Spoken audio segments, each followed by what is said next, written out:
auzu billahi mina sheytaani rajim bismillahi rahmaani rahim ñu ngi nuyu ñett nit ñi ci réew mi góor ak jigéen mag ak ndaw di rafetlu seen ànd ak rajo télévision Walfadjri rawatina seen émission diine ak jamono ñëwaat tey ci actualité bi fi nekk te mooy itam liste yi jëm ci élection législative yu 30 juillet gannaaw bañ publier liste yi nag ajuma ji ñu génn ba léegi ñu gis ne coow laa ngi fi bëri lool ndax dañ gis ne am na 47 liste maanaam ñeent fukk ak juróom-ñaar ci ay liste yu ñu nangu yëf yi war a nekk 165 députés yoo xamante ni fukk ak juróom yi ñu ngi koy jagleel waa bitim réew liste yi nag bi mu génnee ñi ñu ngi jukki ñi ñu ngi jote ndax itam am na ñoo xamante ne ànduñu ca nañu téye mbir ma ak itam te ñeen ca jàpp loolu itam toll foo xamante ne tey askan wi buñ fi nekkee député yi di waaj buñ génnee liste yi ñoom ñooy toll foofu di kébetu waaye itam bu yëf yi weesoo askan wi mooy toll di rëccu ci assemblée ba mu taxawal lan la fa doon xaar ak lan la fa am ndax assemblée bi nga xamante ne nag dañ cee indi ay xar kanam yu bees ndax mën na indi lu bees ci assemblée bi ndax assemblée bi nga xam ne itam dootul doy député gagné waaye itam boo gagné da nga war a fexe bañ jégal la sa gagné boobu ndax itam kenn àndul ak moromam ca nañ ko tànnee loolu yëpp nag boo ko dajalee ndax institution boobu di assemblée nationale nga xam ne lu ko jot wala yeneen institution itam dafa mën a indi lu bees ci suñu réew mi ministère yi nga xam ñoo seq élection bi nga xam ne koppar ga ñu nga dem ca finance intérieur ci wàllu organisation ak justice ci lépp lu aju ci ay résultats ak saytu ñett yooyu itam nga xam ñoo ko seq seen liggéey ndax buñ génnee résultat luñ mën a nangu la ndax bu fekkee seen liggéey def nañ ko ni mu waree itam la gën nit ñi dañ ko gisee ni mu waree loolu yëpp coow la yoo xamante ne ànd na ci élection yi ndax dañoo nekk ay élection yoo xam ne organisé législative waaye 47 liste yaakaar naa mosu fee am loolu itam nag engouement bi ci nit ñi am lan la ndax mbir ma liggéey leen tax a jóg wala itam lu ñu am moo leen tax a jóg loolu yëpp dafa nekk loo xam tax na tey ñu war a xool lan mooy jubale député ak askan wi ndax gis nañ ni seen diggante am na lu yaatu loo xamante ne dox na ci tax te ñu piree ci ay nit ngir mën cee waxtaan yaatal ko ñu ngi fii min ngeen leen ci suñu plateau bokk na ci kii di Seydi Gassama di directeur exécutif Amnesty International Sénégal Seydi Gassama maa ngi lay nuyu. maa ngi lay nuyu di nuyu waa Sénégal yëpp. jërëjëf maa ngi fi ak Babacar Ba di président forum des justiciables Babacar Ba maa ngi lay nuyu. maa ngi lay nuyu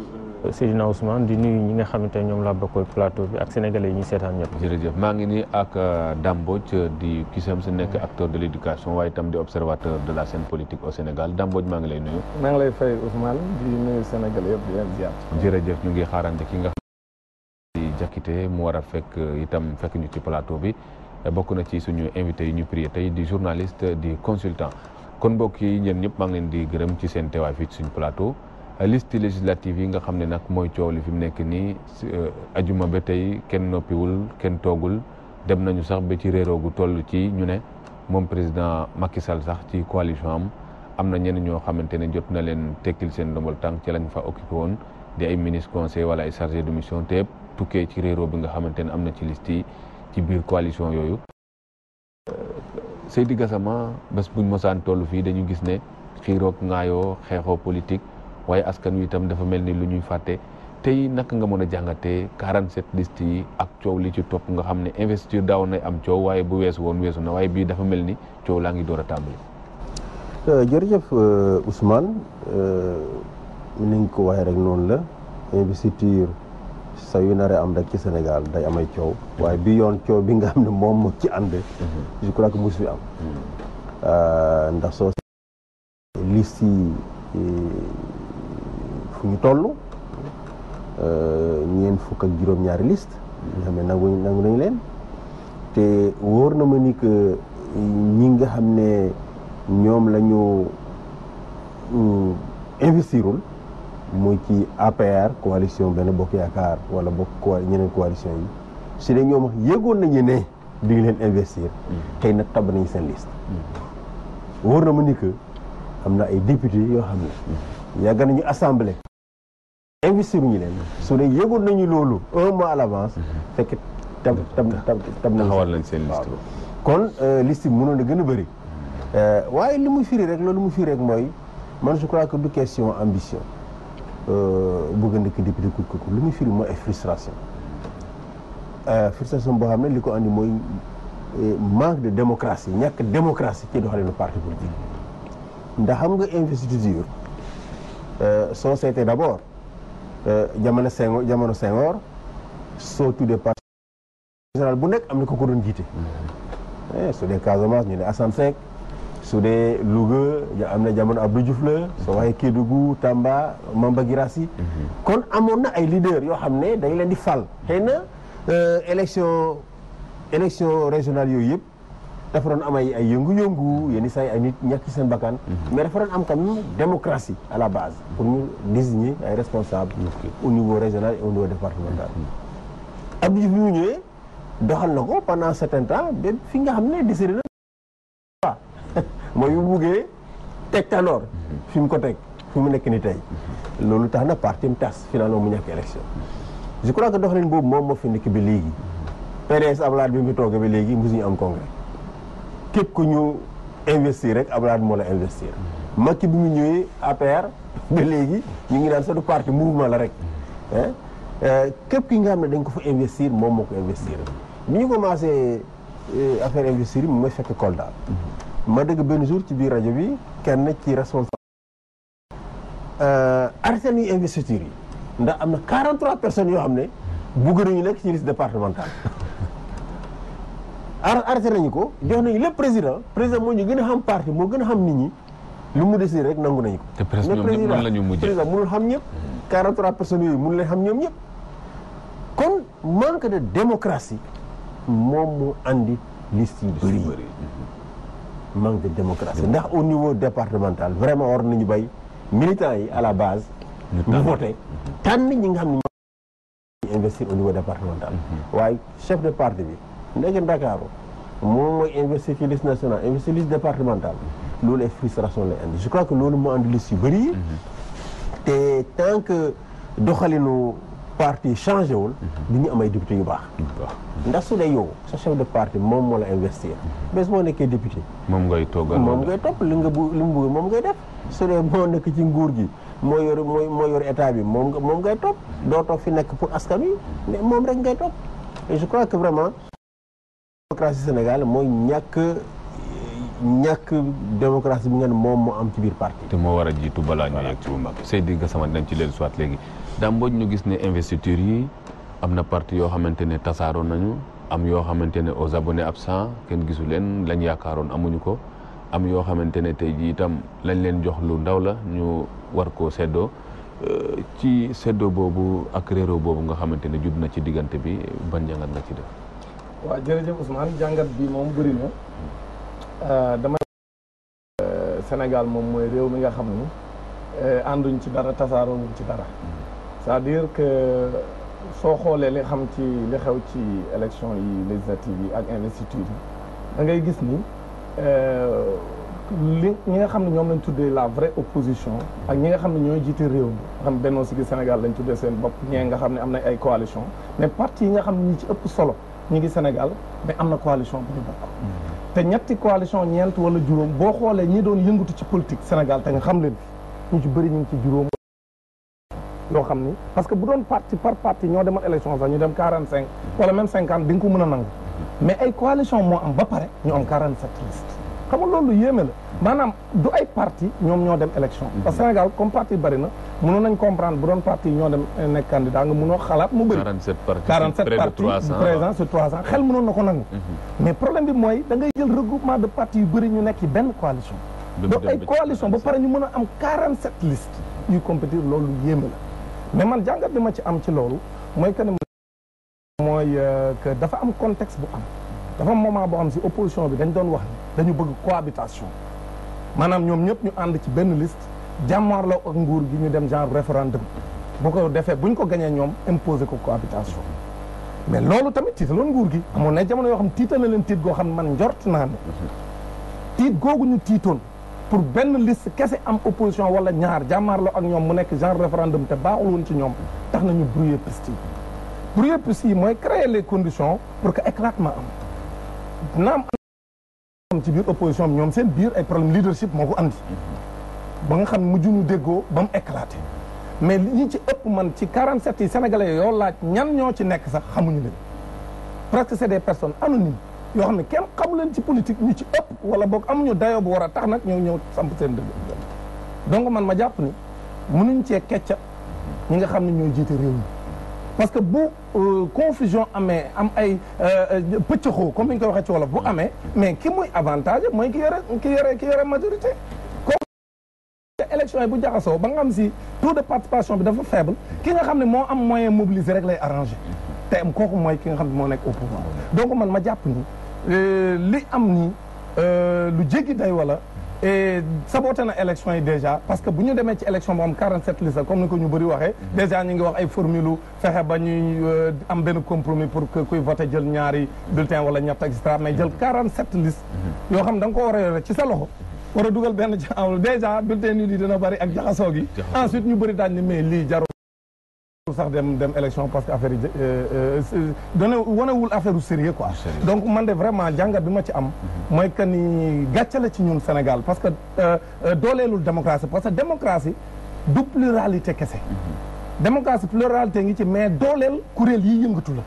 maanaam bu fekkente ne ay parti la yoo xam mun ñoo am 0,01% ñoom ñoo ci bari ci 47 listes yi mais amul njëriñ lii tax démocratie dëgër mooy force yi équilibré mais équilibre amul dafa am ñaar wala ñett ñoo xam ne am nañ doole jaxasoo doole bëriwul wala presque sax kenn xamul leen d'ailleurs kuy voté sax doo xam ñi ñooy ñan nga xam ne ay zéro la ñu am fépp bu ko defee nag mu buri yëpp piste yi ba nga xam ne bu ñu ñëwee tànnin bi du leer ñan fay tànn duñ am te man li ma ci gën a metti rek mooy comme niñ koy waxee bu ñu demee ba nga xam dañ naan ku ci nekk yow jox nañ pouvoir bi ka nga xam ne moom mooy président de la république bi wala ka nga xam ne mooy coalition moom mu désigné comme ni ko Sidi Gassama waxee mais vraiment loolu c'est très grave parce que démocratie quand même doxewul loolu c'est-à-dire que et puis député yoo xam président moo leen fal parce que bu fekkee ne président moo toog ci bureau wax ne Matam diwoo ma fay toogal Podor diwoo ma fay toogal Ziguinchor diwoo ma fay toogal ñooñu buñ gagné mais buñ ñëwee assemblée nan lañ koy contrôler am na yoo xam ne xel mënu ko nangu c'est-à-dire que parce que pour ñu am niveau de conscience bu leen permettre ñu am ce qu'on appelle le devoir de donc d'ingratitude envers celui qui l'a investi parce que yow peuple bi ngay représenter mais malheureusement comme dañ laa fal te dañ laa tànn woola ne la yow kat Matam gépp yow laa wóola yow diw mais yow boo ñëwee assemblée da ngay tàcc ra nga wax nga fi la joxoon nga jëm fa donc loolu daal man mooy sama première njàngat ci li nga xam ne moo am ci élection Dambodj Babacar Ba tey ñu gis ne boo gisee waxee Dambodj waxee ko liste yi bëri na nit ñi bëri nañ nga xamante ne tey kon jéem nañu xool ay visage yu bees maanaam ay xarkanam yu bees pour indi leen assemblée ndax loolu dina indi saafara ci xarkanam bu bees bi nga moom lañ soxla ci assemblée nationale parce que yi passé yëpp ñu ngi ŋàññi seen liggéey ak seen doxalin ndax ay nit ñu bees lañ soxla wala doxalin gu bees parce que mën naa juddoo ci lii. waaw jërëjëf Seydina Ousmane donc may amaan mbégte rek di nuyu ñi nga xam ñoom laa bokkal plateau bi maamaat beneen mbégte boo xam tey dama bokk ak sama doyen plateau muy Seydi Gassama parce que bi ñuy ñëw ci métier xam te ñoom ñooñu teete donc société civile bi voilà ñu bokk ak ñoom plateau bi alors déjà Ousmane balaa may tontu sa question man dama jàpp que ni tey boo gisee frustration bi njëkk a am li nga xam tey nemmeeku nañ ko ci liste yi bi ñu defee investiture ba pare kenn ku nekk fëgg sa dënn wala boog kenn ki nekk di contester li nga xam ne tey noonu la investiture di doxalee man li ma si jàngat mooy que ni c'est-à-dire tey koo xam ne investiruñ la nga kaas mer c'est parce que da nga jiite lu ñuy wax privé maa ngi ko doon wax sànq ñu bëri tey ñoo ngi bëgg a dem assemblée nationale privilège moo leen fa yóbbu mais pas dem pour représenter li nga xam tey moom mooy askan bi parce que man je me dis que ni déjà député rek bu ñu xamoon lan mooy rôle lu député au vrai sens du terme defe naa ni pour nga mën a samp sa ndënd ne maa ngi dem assemblée nationale di nga ko xoolaat mais malheureusement tey ñi nga xam ne yëpp ñoo ngi xëccu di fippu ba mu jaral leen investiruñ la ngay kaas di mer di ŋàññ c'est parce que da nga teg sa bët ci li nga xam tey moom mooy privilège yi nga fay am jox la oto jox la 1000 litres carburant ak yeneen donc tey ñoom ñi si ëpp loolu mu leen fa yóbbu mais pas liggéeyal seen li nga xam te moom mooy seen askan déjà pour te dire que ni ñu bëri si ñoom sax xamuñu lan mooy rôle député parce que déjà man su ma toogee Sénégal dégg ay coalition naan lii mooy suñu programme man damay jaaxle député amul programme c'est donc Ousmane c'est-à-dire mënuma comprendre déjà coalition taxaw ne woy ñun bu ñu demee assemblée nationale lii mooy suñu programme bi la ñuy déroulé man dama contre loolu député amul programme xam la mooy programme député représentant askan bi boo demee contrôler li nga xam tey moom mooy gouvernement bi ba pare di def nag li ñuy wax ay proposition de loi c'est simple rôle du député c'est très simple mais malheureusement nag ñàkk xam rôle boobu tey moom moo waral peut-être ñi taxaw naan voilà ñun bu ñu demee lii mooy suñu programme ainsi de suite. beneen mbir mi man dama jàpp que ni assemblée nationale déjà du falaat ay nit ñu bees dëgg la am na ci solo. parce que aussi dafa baax ñuy changer système. parce que boo xoolee pratiquement de 1960 à nos jours tey boo demee ci coalition yi c'est les mêmes personnes ñoom nga fay fekk. Mbodj doon wax éclatement bi li ko waral question de leadership la. te leadership bi mooy que ni c'est-à-dire dafa am si ñoo xam ne tey ñoo ngi ci opposition bi wala boog am na ñoo xam tey aussi ñoo ngi ci mouvance présidentielle c'est-à-dire mënatuñu dund sans privilège. c'est-à-dire xamatuñ coono. de 1960 à nos jours nag moo tax parfois su ma gisee kenn koo xam ne dafa dem ba de rejoindre li nga xam te moom mooy mouvance présidentielle. askan bi di kaas naan non dafa transhumé man dama koy comprendre c'est parce que kooku moo xamatul dawal oto dawalal sa bopp oto amuloo chauffeur amuloo carburant xamatuñ ko. donc je pense que ni kon tey dafa jaadu système classe politique bi nga xam tey de 1960 à nos jours ñoo fi nekk. ñu jéem leen écarter tuuti jéem leen mettre au second plan indi ñeneen ñu bees mais ñeneen ñu bees ñooñu aussi bu ñu ñëwee il faudrait que non seulement système bi fi nekk ñu jëm ko changer xam nga fan yi yaa ngi dégg benn coow boo xam ni. parce que assemblée nationale moom la fa nekk je pense que ni dafa laaj benn jàngat bu am solo c'est-à-dire sax loolu mooy préalable avant ñuy porter le choix en tout cas sur les personnes nit ku ne ñu xool yow sa éthique sa morale. également Seydina Ousmane que assemblée nationale ñu xoolaat règlement intérieur bi xoolaat en tout cas anam yenn pratiques yi nga xam ni rafetul moo ngi fa loolu ñu raxas ko. parce que damay faral di wax souvent que ni assemblée nationale c'est-à-dire man j'ai l'impression que ni ba léegi sax xamuñu solo bi mu am dayos bi mu am. parce que dafay jouer benn rôle bu am solo. l'assemblée nationale joue un rôle capital dans notre système politique. parce que tey mar day taali président de la République bu demoon ba am benn empêchement. en cas d'empêchement c'est le président de l'Assemblée les décideurs de ce pays. donc kon foofu da ngay gis que ni nekk na institution boo xam ni dafa am solo. donc pour man balaa ñu fay jël nit di ko fa jëbal war nañ ko wax moom balaa ngay dem di nekk député war nga xam déjà lan mooy rôle Assemblée nationale. war nga xam également Assemblée nationale en tant que institution lan lay représenter ci biir en fait ci biir réew mi. donc man je me dis que déjà xam naa peut-être dinañ ci gën a xuus après. am na yenn pratiques yoo xam déjà il faut que ñu raxas ko avant ñuy jël ñi bees ñi. di leen indi sinon rek boo saagul c'est le même système qui va continuer. day ñëwaat ak jëlaat forme boobu Babacar Ba. naataango Kajali Diakité yegg si na Kajali Diakité maa ngi lay nuyu. voilà yow itam nga bokk ci suñu invité tey jëm ci wala ñu waxtaanee tey ci liste législative yi ak assemblée bi ñu soxla tey ndax dañ gis ne après investiture yi coow li bëri na réero yu bëri xeexoo bi te mu mel ni Sénégal ñu ngi toll ci wut assemblée boo xamante ne réconcilier avec son peuple mais une assemblée aussi apaisée bu mën a liggéey ci fan woowu est-ce que gis nga ay luy dessiné wu yu wane ne loolu mën naa am. asalaamaaleykum. waaleykum salaam. maa ngi leen di nuyu di leen sant di nuyu mbokki seetaankat yi déglukat yi. ñu nekk ci table bi. di déglu nag ci. li ma yéex a egg si. waaw ci sama coowari bopp. su ma soñoon nekk fii comme ñëpp ci kër bi. waxtaan bi daanaka mun naa ne ñi ma fi jiitu ci kàddu. pratiquement junj nañu wax ci. li ci am solo ci waxtaan bi mel ni boo ci war a dugg da ngay gëstu ku ci nekk wàllu wu nekk lu mu firnde ak lu mu wund ngeen baal ma nag sama wolof wolofu lakk ñun ñëpp ay làkkat lañ. waaw député boo ci sunu xam gis-gis ñun ak sunu xam-xam mooy ndaw réew mi ñi ñuy toogal askan wi ci suñuy doge ak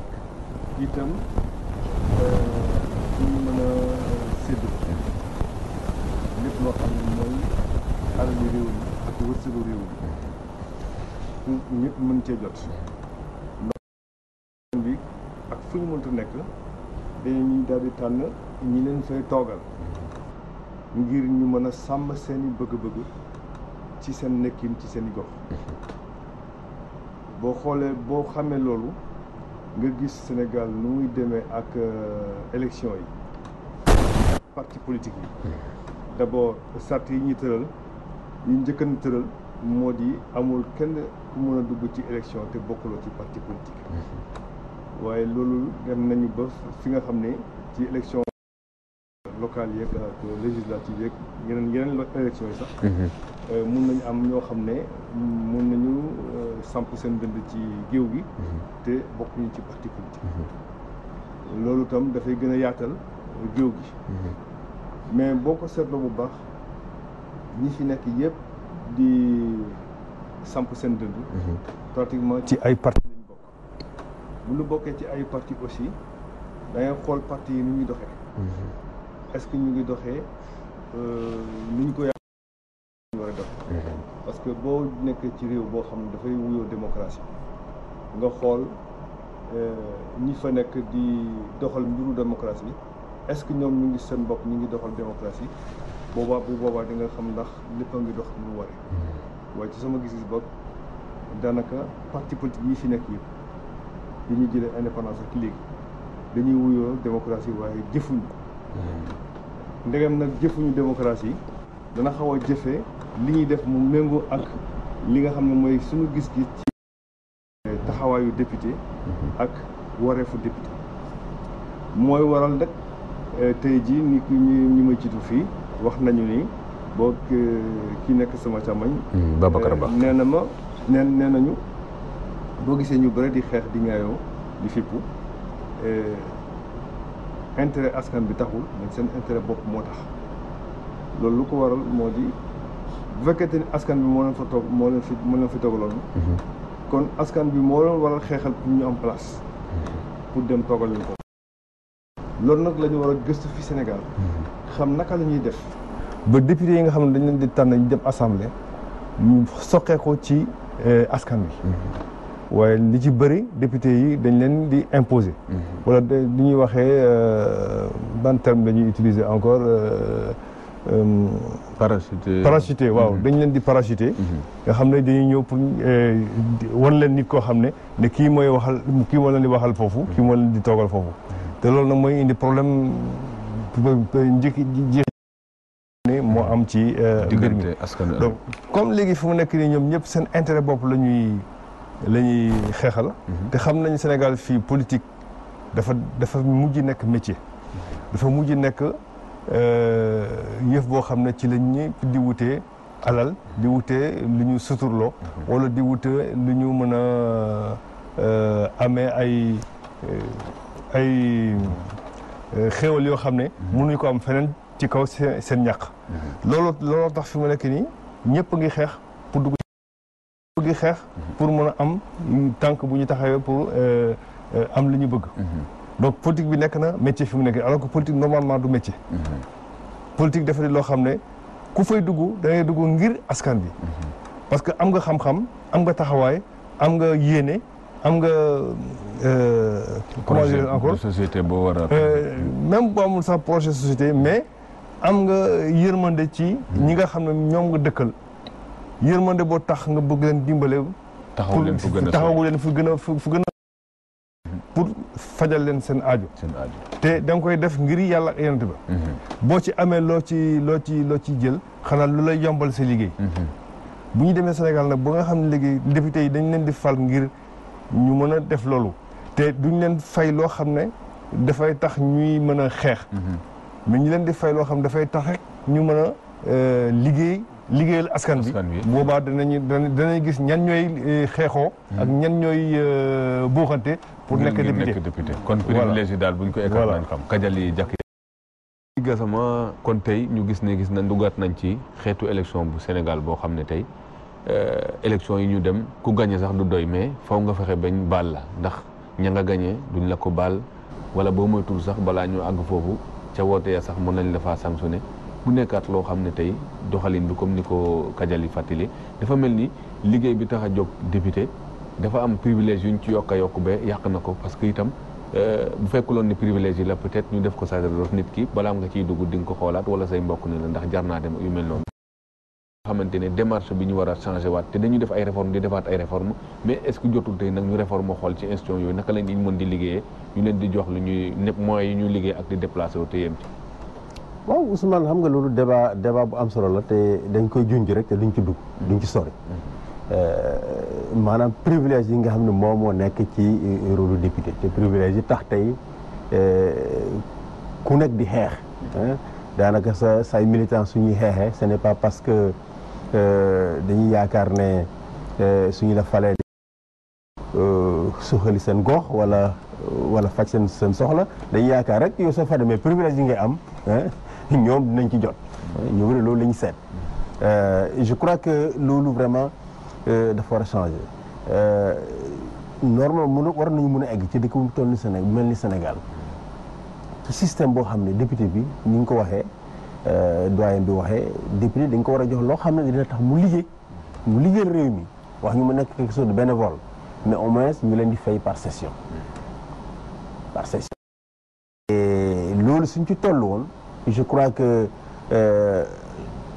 xulu ak ŋaayoo bi ak xeex yi reyante bi fi am vraiment dina mun a dañ l'autre pendant mooy tamit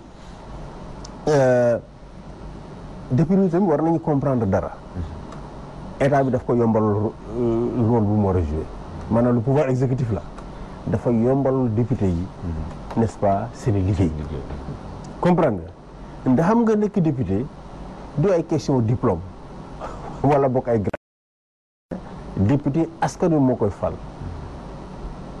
la base normalement noonu la war a doxee waxuma président toog Dakar rek ñu ne moom moo xam ñëpp na décidé def listam ne kii laa tabb ma kële mais normalement dañ ko war a fal à la base base bi moo ko war a askan wi ñoom ñoo war a seet ki ñu bëgg n'est-ce pas ku ñu doylu n'est-ce pas kooku ñu fal ko mu nekk seen député mais député boobu tamit suñuy assemblée nar a liggéeyu réew mi ak réew nu mu yoro réew nu mu complexe mais suñ ko joxul ay jumtuwaay du mën a def liggéey bi parce que budget budget du lu simple pour nga xam budget comprendre budget nu muy répartir ak ni ñu koy defaree loolu enseignant bu jógee école primaire ñu fal ko mu ñëw mun na ko bañ a xam n'est-ce pas ouvrier bi nga xam ne dañ ko fal mu ñëw nekk député mun na ko bañ a xam kon il faut mu am ñun nga xam ne ñoom ñoo koy jàppale pour mu def liggéey boobu parlementaire soo demee ci dëkk yu mag yi député bu nekk day am staff ñoo xam ne ñoom ñoo koy jàppale di koy xelal pour que mu mën a gis njëriñ réew fan la nekk ak njëriñu ñi nga xam ne ñoom ñoo ko fal la fekk itam liggéeyam yaatu na ba toll noonu te mu ngi koy def voilà absolument mais je crois que vraiment réewum Sénégal toll na ci mbiru ci wàllu développement ak ci wàllum relation internationale et cetera pour que député yi tey mun a am yooyu je vois que bon am na quelques assistants parlementaires yoo xam ne ñu ngi ci bureau yi ak président de groupe parlementaire yi mais ñeneen député yi vraiment amuñu soutien boobu loolu moo tax généralement suñu ñëwee instruction yi parti bi wax rek moom la ñuy def am na ñoo xam ne dañ leen naan sax ñun président lañ fi nekkal man waxtaan ak député am dañ leen naan ñun président lañ fi nekkal yow li tax nga ñëw fi assemblée di ñuy seet fexeel ba président andi ci wala boog ministre sangam andi su ci àndee rek amul problème ñun dañuy voté autrement dit le fait que man société civile may dem di leen gis di waxtaan ak ñoom pour ñoom perte de temps la parce que ñoom dañ fi nekkal soo buggee ñu voté dama gis demal présidence wala nga dem ci ministère sangam ñooñu suñu ànd ak yow rek ñoom amul benn problème dañuy voté loolu je crois que vraiment danger la pour démocratie le député daf fi war a nekkal askan wi te généralement en tout cas waxuma ne pouvoir exécutif nekkal ñu fi askan wi mais très souvent décision yu bëri xam dañ koy jël du méngu ak intérêt wu askan wi kon dafa soxla ñi nga xam ne ñoom ñoo fi toog di voter bi loi yi n'est-ce pas mun proposer tamit ay loi que ñooñu ñu mun leen a dooleel pour ñuy def seen liggéey et je crois que vraiment lu am solo la et maintenant wax nañ ko gis nañu débat bi am temps yi ak Me El Hadji Diouf lu mu wax ci wàllum transparence ci biir assemblée loolu tamit dañ ko war a seetaat la toll ni assemblée wala contrôler état suñu demee ba ñoom ci seen bopp ñu leen di soupçonné ci ay pratique de mauvaise gestion te ñu ne kenn du ci wax y compris médias yi dañ ñàkkal fayda al El Hadji Diouf lu mu wax kenn tiitru ci waaw mel ni du nit ko am crédibilité alors que député la avocat la génn nay kay wane ko mais zéro ñu bëgg ne li mu wax du dëgg c'est pas quelqu'un de crédible. Je crois que am na yoo xam ne vraiment ñun askan wi ñoo war a seetaat suñu bopp. ñoo war a seetaat suñu bopp. assemblée institutionnelle la boo xam ne. war nañu saytu nu muy doxee. muy législature bi muy bii ñëw war nañu saytu nu ñuy doxee. am na pratique yoo xam ne mu ngi ci biir pratique yooyu dafa war a dañ. y compris xool règlement intérieur bi. Et toutes les manipulations qu'ils ont fait là pour empêcher aux députés de changer de groupe parlementaire ou de constituer de groupe parlementaire yooyu yëpp c'est des pratiques de politique politicienne. defuñu ko pour dooleel assemblée mais dañ ko def rek ñoom pour aar seen groupe bañ kenn jóge fa dem feneen wala boog pour empêcher pour encourager les autres les députés à changer de groupe parlementaire. Gassama Seydi Gassama Dame Mbodj parce que mu ngi wax waxu crédibilité loolu yëpp dafa bokk ci li nga xamante ne mu ngi ci assemblée bi parce que bu ñu amee ndaje moomu nga xam ne vote budget wala leneen nga xam ne li ñu fay xaar mooy lu jëriñ askan wi lu leen yee ci seen liggéey mais fale ñu nekk xuloo saagante loolu itam nekk loo xam ne dañu utiliser le verbe plus pour choquer que pour convaincre finalement aussi le discours même du député mujj na poser problème. waaw dëgg la Ousmane c'est-à-dire man Ousmane da nga may permettre ci rebondir ci ni ñuy fale assemblée xam nga ñun 1960 dañoo démarré woon bu baax bi ñu ne bërët ji baaxoon mais coup d'état ba nga xam ni moom lañ fomenté wax ni taqal Mamadou Dia extra Senghor extra manipulé ba nga xam ne nasaxal nañ assemblée boobu depuis 62 gis nga assemblée boobu ñu nasaxaloon depuis 62 moo ñuy topp léegi c'est-à-dire depuis 1962 amuñu benn assemblée bu ñu fi am boo xam ne mën nañoo wax ni assemblée bu fi taxawal askan wi la c'est-à-dire que mburu foofu que fëriñ boo ci jël nag daf c'est vrai ñoom ñoo jël coupe bi ñoom ñoo yore raw gàddu 12e bi moom gagné na ñëpp moom ci njombe gi mais nag wax dëgg yàlla bu ñu xoolee li xew Sénégal depuis 1962 ba léegi amul benn assemblée bu ñu fi teg boo xam ni taxawal na fi askan wi loolu nag jàngat bi ñu ciy def mooy comme sànq ni ko Babacar junjee mooy jàngat gi mooy ñu xoolaat institution bi paleen bi nan lañ fay demee ak ñan ñoo fa war a dem ñan ñoo fa war a dem parce que c'est important ñu xam ne ni ñuy fale nii assemblée nationale mënuñu cee fal c'est-à-dire gis nga ñi ñu war a fal nii 165 yi ñu war a fal nii ak yi fi jóge ak yi war a ñëw tant que c'est le même système bi leen di fal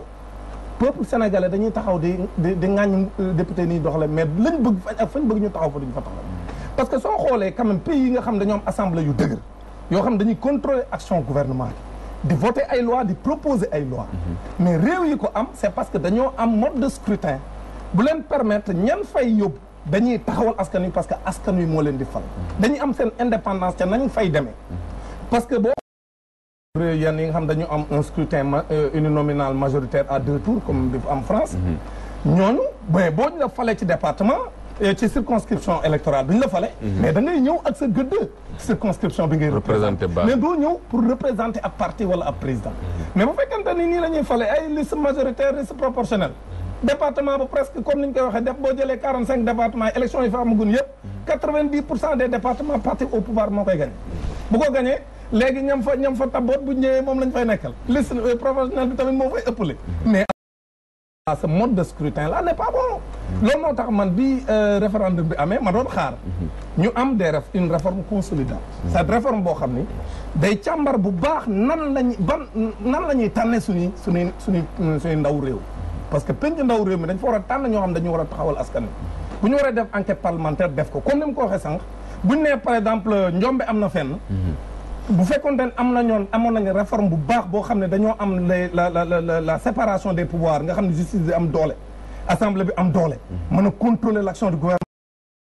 justice day autosaisir ci dossier am importance duñ ne njombe gu mel ni El Hadj Diouf wax am na assemblée tey justice du autosaisir mais loolu la ñu raté ci référendum bi moo tax référendum bi vraiment c'est là où le Sénégal vraiment a raté un tournant décisif c'est-à-dire que li ñu waroon def ci référendum mooy consolider l'état de droit au Sénégal la démocratie ba nga xam ne ba kuréel bu ci nekk da nga am doole mais assemblée bi ak ni mu nasaxee ni ak ni ñu koy fale mais ñun sénégalais suñu yaakaaree ni mu mel nii ak ni ñuy fale ak mode de scrutin bi mën nañ cee jële ñoo xam ne mën nañ jafe-jafe ak suñuy bëgg-bëgg ñu taxaw ci mais dañuy nax suñu bopp xam nga dañ ne même ci diine dañ la wax boo bëggee am doom ju baax da nga koy tànnal yaay doo bàyyi ba mu judd boo xasee judd tànn ba yàqu da nga koy tànnal yaay mooy bala ngay takk soxna ngay tànnal sa doom yaay mais noonu la mel ñun tamit bu ñu bëggee député yu baax mais dañ leen di tànnal kuréel gu baax ak ni ñu fay demee mais bu ñu bàyyee institution bi ni mu mel nii ak ni ñuy tànn nii nga xam ne ku ci nekk président lay fal moo lay wax la yaa may toogal ci assemblée nga ne man député président la comme ni ko doyen Seydi Gassama waxee mais député yooyu bu ñu yaakaaree ñun ci ñun ñu taxaw na projet de loi bu baaxul ñu rejeté ko xeex ak président xeex ak gouvernement mais ñun bu ñu yaakaaree loolu dañuy nax suñu bopp donc aujourd'hui man li ma gëm mooy assemblée bii ñu jëm assemblée la boo xam ne mook 12e législature bi ak 11e bi ak 10e bi ak ba ca njëkk ak ba ca topp yëpp donc bu ñu bëggee mu baax dañuy réformer institution parce que assemblée nationale bii ñu yore du assemblée nationale te depuis 1962 lañ ko raté boobaak léegi nag jëlaguñ suñu responsabilité ñun sénégalais yi taxaw fi ñu war a taxaw pour ñu soppi assemblée bi teg fii institution moom nañ ko ba nga xam ñan fay yóbbu dinañ mën a taxawal askan wi dinañ mën a taxaw ci fileer askan wi di xaar ba nga xam ne bu ëllëgee képp ku bëgg a dem assemblée comme ni ko camarade Babacar waxee di nga xoolaat bu baax la ngay def parce que député du caaxaan parce que député lu ëpp solo ci réew moom moo koy def parce que moom mooy voté loi moom mooy càmbar budget moom mooy wax budget bi fan lay jëm ak ñaata lay doon moom mooy contrôler tamit kooku mu voté budget mu koy contrôler da mu koy doxale kooku nag du nitu caaxaan mais bu fekkee na ne moom président bu ko neexee fal ay député fal ay gouvernement fii on a dañu am benn hypertrophie du président c'est-à-dire que lépp moom mooy buur suñu olof c'est-à-dire que buur mooy bu mi mooy def mooy fal mooy folli mooy def lépp moom contrôler gouvernement moo contrôler assemblée moo contrôler justice moo contrôler lépp même aujourd'hui sax moo contrôler presse donc loolu mooy problème bi nga xam ne vraiment mooy la situation dina doy waar Babacar Ba kon yëf yi yaakaar naa agsi nañ foo xamante ne yàgg ngeen di alerter ñi mel ni yéen ak askan wi yooyu à chaque fois nañ wax ci assemblée bi nañ xoolaat ni ñuy falee ba référendum jaar fi ñu amoon yaakaar bu rëy ngir tabax nag député bu bees mais tey jii dañ gisaat rek ne liggéeyu député lu mu bëri yëpp ñaar rek la respecter le peuple mais de cette manière là ñuy tànn est-ce que dekkul ne mooy tax sax duñu respecter peuple bi finalement. waaw mais xam nga déjà boo xoolee. doyen Seydi Gassama dafa wax léegi lu am solo dafa wax léegi que ni dafa junj mbirum assistance parlementaire bi xam nga député déjà man je me dis que ni bu la sa askan wóoloo ba nga dem assemblée nationale war nga mun a am tey benn capacité. En fait sax yéen diplôme yi mais nga am capacité de discernement c'est-à-dire nga xam duggul école sax nga am xel mu waaw parce que man je me dis que ni ñëpp mën nañoo nekk député def am yéene parce que tey boo demee am benn assistance bi baax man je me dis que ni le problème mooy na nga am lu ñuy wax capacité de discernement nga xamee lu baax ak loo xam ne baaxul xam nga récemment projet de loi bi nga xam te moom moo doon réformer statut des magistrats bi mu ñëwee assemblée nationale gis nga ni mu fa tëddee te alors que déjà les acteurs ñi nga xam te ñoom ñooy magistrats yi ñoom seen jëm bopp ñoom ñoo def ay amendement mais pourtant bi ñu defee amendement bi ñu ñëwee député yi sax dégluwuñu leen te pourtant ñi nga xam te moom ñoom la mbir mi concerné dañu def ay amendement donc kon député bi tey bu fekkoonte ni mu ngi bàyyi xel ki nga xam ne tey moom mooy askan bi parce que magistrats yi ñoom aussi ci askan bi lañ bokk ba ñu xool li nga xam tey moom mooy intérêt le président de la république kon je pense que dina am ñeneen li nga xam tey dañ ko doxalee donc man je me dis que ni tey pour ñu am benn assemblée de qualité il faudrait que tey ñu renforcer li nga xam tey moom mooy assistance bi xam nga boo xoolee fan yee ñu wees le regroupement des diplômés sans emploi ñu nekk benn kuréel boo xam c'est des étudiants am na ci biir ay juristes am na ci biir ay économistes am na ci biir ay fiscalistes ñu am seen lijaasa am seen diplôme ba tey ñoo ngi taxawaalu defuñu dara dañ leen defoon ay proposition ne ñoom pare nañ député bu nekk tey bu dee da nga soxla juriste ñu mettre à ta disposition benn juriste wala boog benn économiste nga xam ne dina la mën a accompagner ci moom député bi ni muy exploiter li nga xam tey moom mooy texte yi parce que aussi député bu fekkente ni amul capacité mun a exploiter benn texte de loi là également ça en fait ça pose problème donc là man je me dis que ni nekk na loo xam tey mënoon nañ ci bàyyi xel beneen mbir bi aussi fan yii l'honorable député Moustapha Diakhaté président groupe parlementaire Benno Bokk Yaakaar mu ni ba léegi Ousmane am na ay députés yoo xam ni c'est des absentéistes maanaam duñ ñëw sax assemblée nationale moom moo ko wax président groupe parlementaire Benno Bokk Yaakaar mu ni am na ay députés yoo xam ni duñuy sax ñëw assemblée nationale donc ñooñu mooy député bi nga xam ne tey askanam falu ko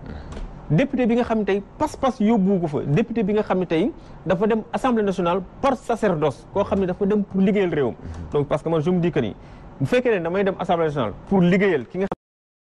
du ma tardé benn session saa bu ma xëyee damay dem liggéeyi mais nag bu fekkee ne man dama tëddoon sama néeg jékki-jékki président de la république def mu ci liste mais kooku sama yoon nekkul ci bëgg-bëgg askan bi non seulement du assister li nga xam ne tey moom mooy débat yi mais bu weer bi deewee dafay dem kees jël li nga xam ne tey moom mooy payoram ma dégg ci làmminu le président du groupe parlementaire Moustapha Diakhaté mu ni loolu mën nañ ko méngale ak li nga xam tey moom mooy détournement de deniers publics parce que yaa ngi fay ko alal joo xam ni lewu la yaa ngi jël xaalis boo xam ni liggéeyoo ko ba pare mu nekk xaalis nga xam ni député bi tey moom lay jël di ko dugal ci poosam te liggéeyul mais loolu xaalisu askan bi la loolu xaalisu marchand ambulant bi la xaalisu tailleur bi la xaalisu fonctionnaire bi la xaalisu mécanicien bi la parce que ñun ñëpp dañuy fay ay taxes dañuy fay ay patente donc kon man ma jàpp que ni loolu aussi dafa jar ñu en fait ñu leeral ko parce que xam nga lii waral mbir mu xeet parce que man xam naa ci dara Fatick bi ñu defee seen liste départementale yi liste yi départementale yi population bi ñu bëri dañu jóg frustré wu parce que Fatick ñañu tabb ñu askan bi nee nañ ñoom xamuñu leen parce que ñun aussi dañuy gëstu xamuñu leen dañu mer parce que aussi yow bu fekkente ni da nga jékki-jékki nga gis benn département ñoom ñu xam tey ñan ñoo plausible ñan ñoo am capacité tey pour nekk ñi nga xam tey war nañ leen mën a représenter askan bi xam nañ ko mais nag bu dee da nga bàyyi tey département boobu dem jëli ñeneen nit teg leen fa loolu mooy indi li nga xam tey mooy frustration bi ba pare man ma gëm ni que Ousmane tey fi ñu toll ci suñu état démocratie bon loolu sama position la war nañ éliminer li nga xam tey mooy plus fort tey coalition yu bëri ñi ngay dégg ñu bëri tey ñoo ngi naan ñoo ngi dem moom mënul am proportionnel voilà c'est ça parce que loolu tey loolu moo waral tey ñu am plus de 45 listes parce que dañ naan nañ dem rek bu ñu mënta am lim bi nga xam ne tey moom lañ soxla au moins ñu mun ñu sédd ci li nga xam ne tey moom mooy plus fort moom parce que plus fort aussi bi ñu koy def c'était juste par démocratie parti yu ndawaan yi bu ñu mënta am la ñu laaj ñu jox leen ca la nga xam ne tey ñu sédd leen ci plus fort mais comme tey dem nañ nag wax dëgg yàlla parce que bu ñu demee tey ba ay législatif te man keroog maa ngi koy wax le législateur ki nga xam ne tey ñoom ñoo bind code électoral bi ñuy wax que ni candidat bi en fait l'électeur bu demee ci mbañ gàcce bi bu duggee ci salle bi il a l'obligation de prendre chaque liste en compétition moom xalaatul woon que ni dinañ dem ba foo xam ne dinañ mën a am 45 listes parce que législateur bu xamoon que ni jamono dina dox 45 listes ñëw taxaw 45 listes taxaw kon su boobaa du imposer ki nga xam tey moo war a voté ne ko jëlee 45 listes maa ngi xalaat déjà sama maam bi nga xam ne war na mën a ñëw 5 listes xaw ma fan la koy def parce que loolu c'est énorme ak table bi nga koy teg ba loolu finalement sax torture la waxuma sax répercussions yi nga xam tey war na ko mën a am ci temps bi loolu lépp parce que loolu aussi anonymat bi boo jëlee ñett rek déjà kenn xamatul ki nga voilà donc loolu je pense que au préalable waroon nañ voilà loolu je pense que ni ay palliatifs la yoo xam ne nit ñi war nañ ko mën a xoolaat et puis man dama koy yàgg wax xam nga Seydina Ousmane il faut que aussi ñu wax ak jeunesse bi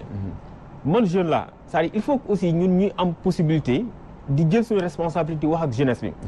gis nga jeunesse ñëpp pratiquement dañu daw laxasu ci politique bi parce que lan xëy na aussi benn parti mënuñu leen ko reprocher parce que liggéeyuñu parce que déjà léegi xam nga politique dañ ko jàppee comme buntu boo gaaw benn association boo xam ni war nga ci mën a jafandiku rapidement nga am benn niveau de social boo xam ni c'est extraordinaire donc man je me dis que ni aussi jeunes yi nañ gëm seen bopp nañ xam ni que war nañu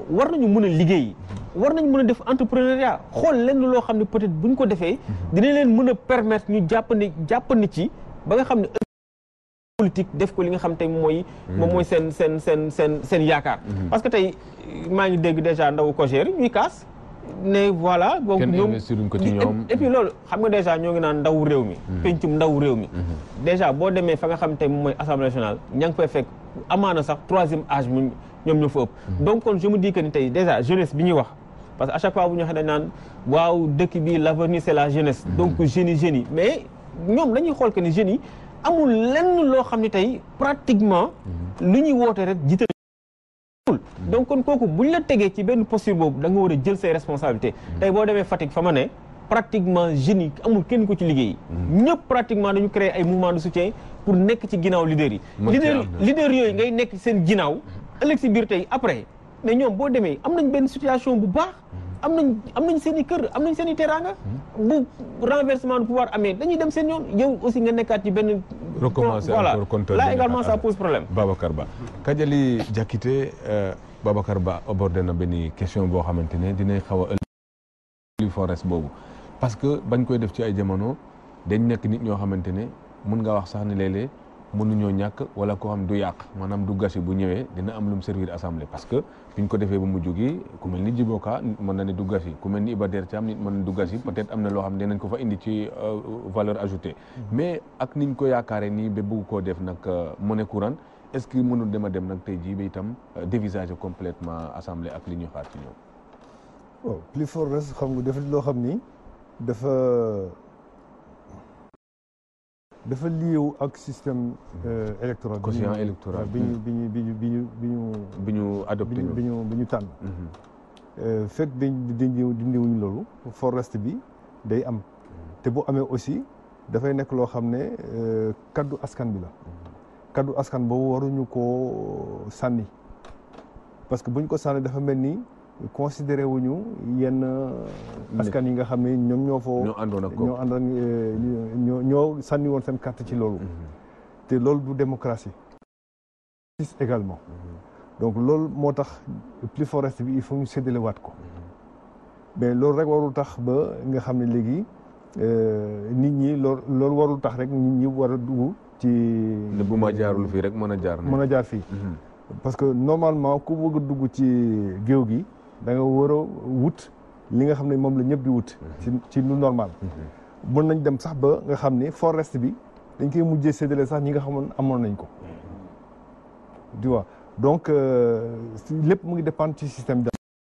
ñu ko bàyyi gannaaw parce que ay kaddu askan bi la kaddu askan bi mënuñ ko bàyyi gannaaw buñ ko defee rek danañu wor démocratie bi danañu wor justice donc li ci am solo moo di vraiment ni ko Ndoye waxee. Dame Mbodj voilà. Sénégal lii sunu feebar bu gën a métti mooy saa ñu amee nguur gu bees buy jëw dee wax réforme maanaam soppi. mais soppi bi duñ ko def. wala buñ ko defee sax dañ koy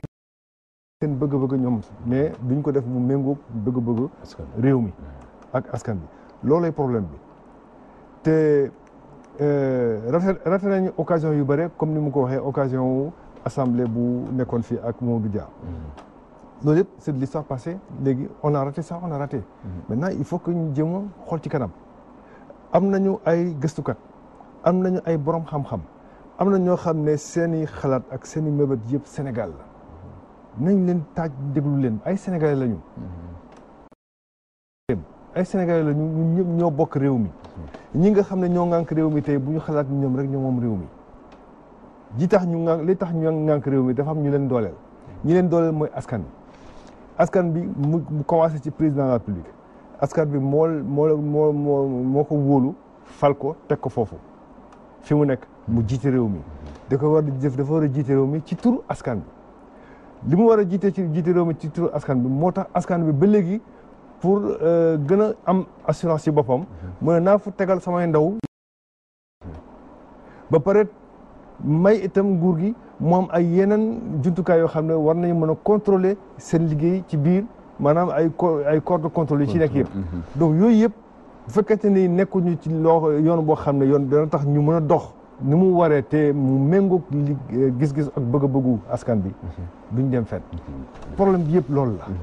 donc réforme yi non seulement dañu war a réformer suñu jumtukaay dañu war a soppi suñu jumtukaay maanaam ñu def réforme institutionnelle wante nag dañu war a réformer aussi suñu gis-gis maanaam réforme vision bi nga xamante ne non te réforme mentale d'abord voilà réforme mentale d'abord parce que réforme institutionnelle lu mu mënta demee bu àndul ak réforme mentale réforme institutionnelle bi du dox comme lu dugg foofu ci nit ñi parce que loo mënta jumtukaay noo ko mënta amee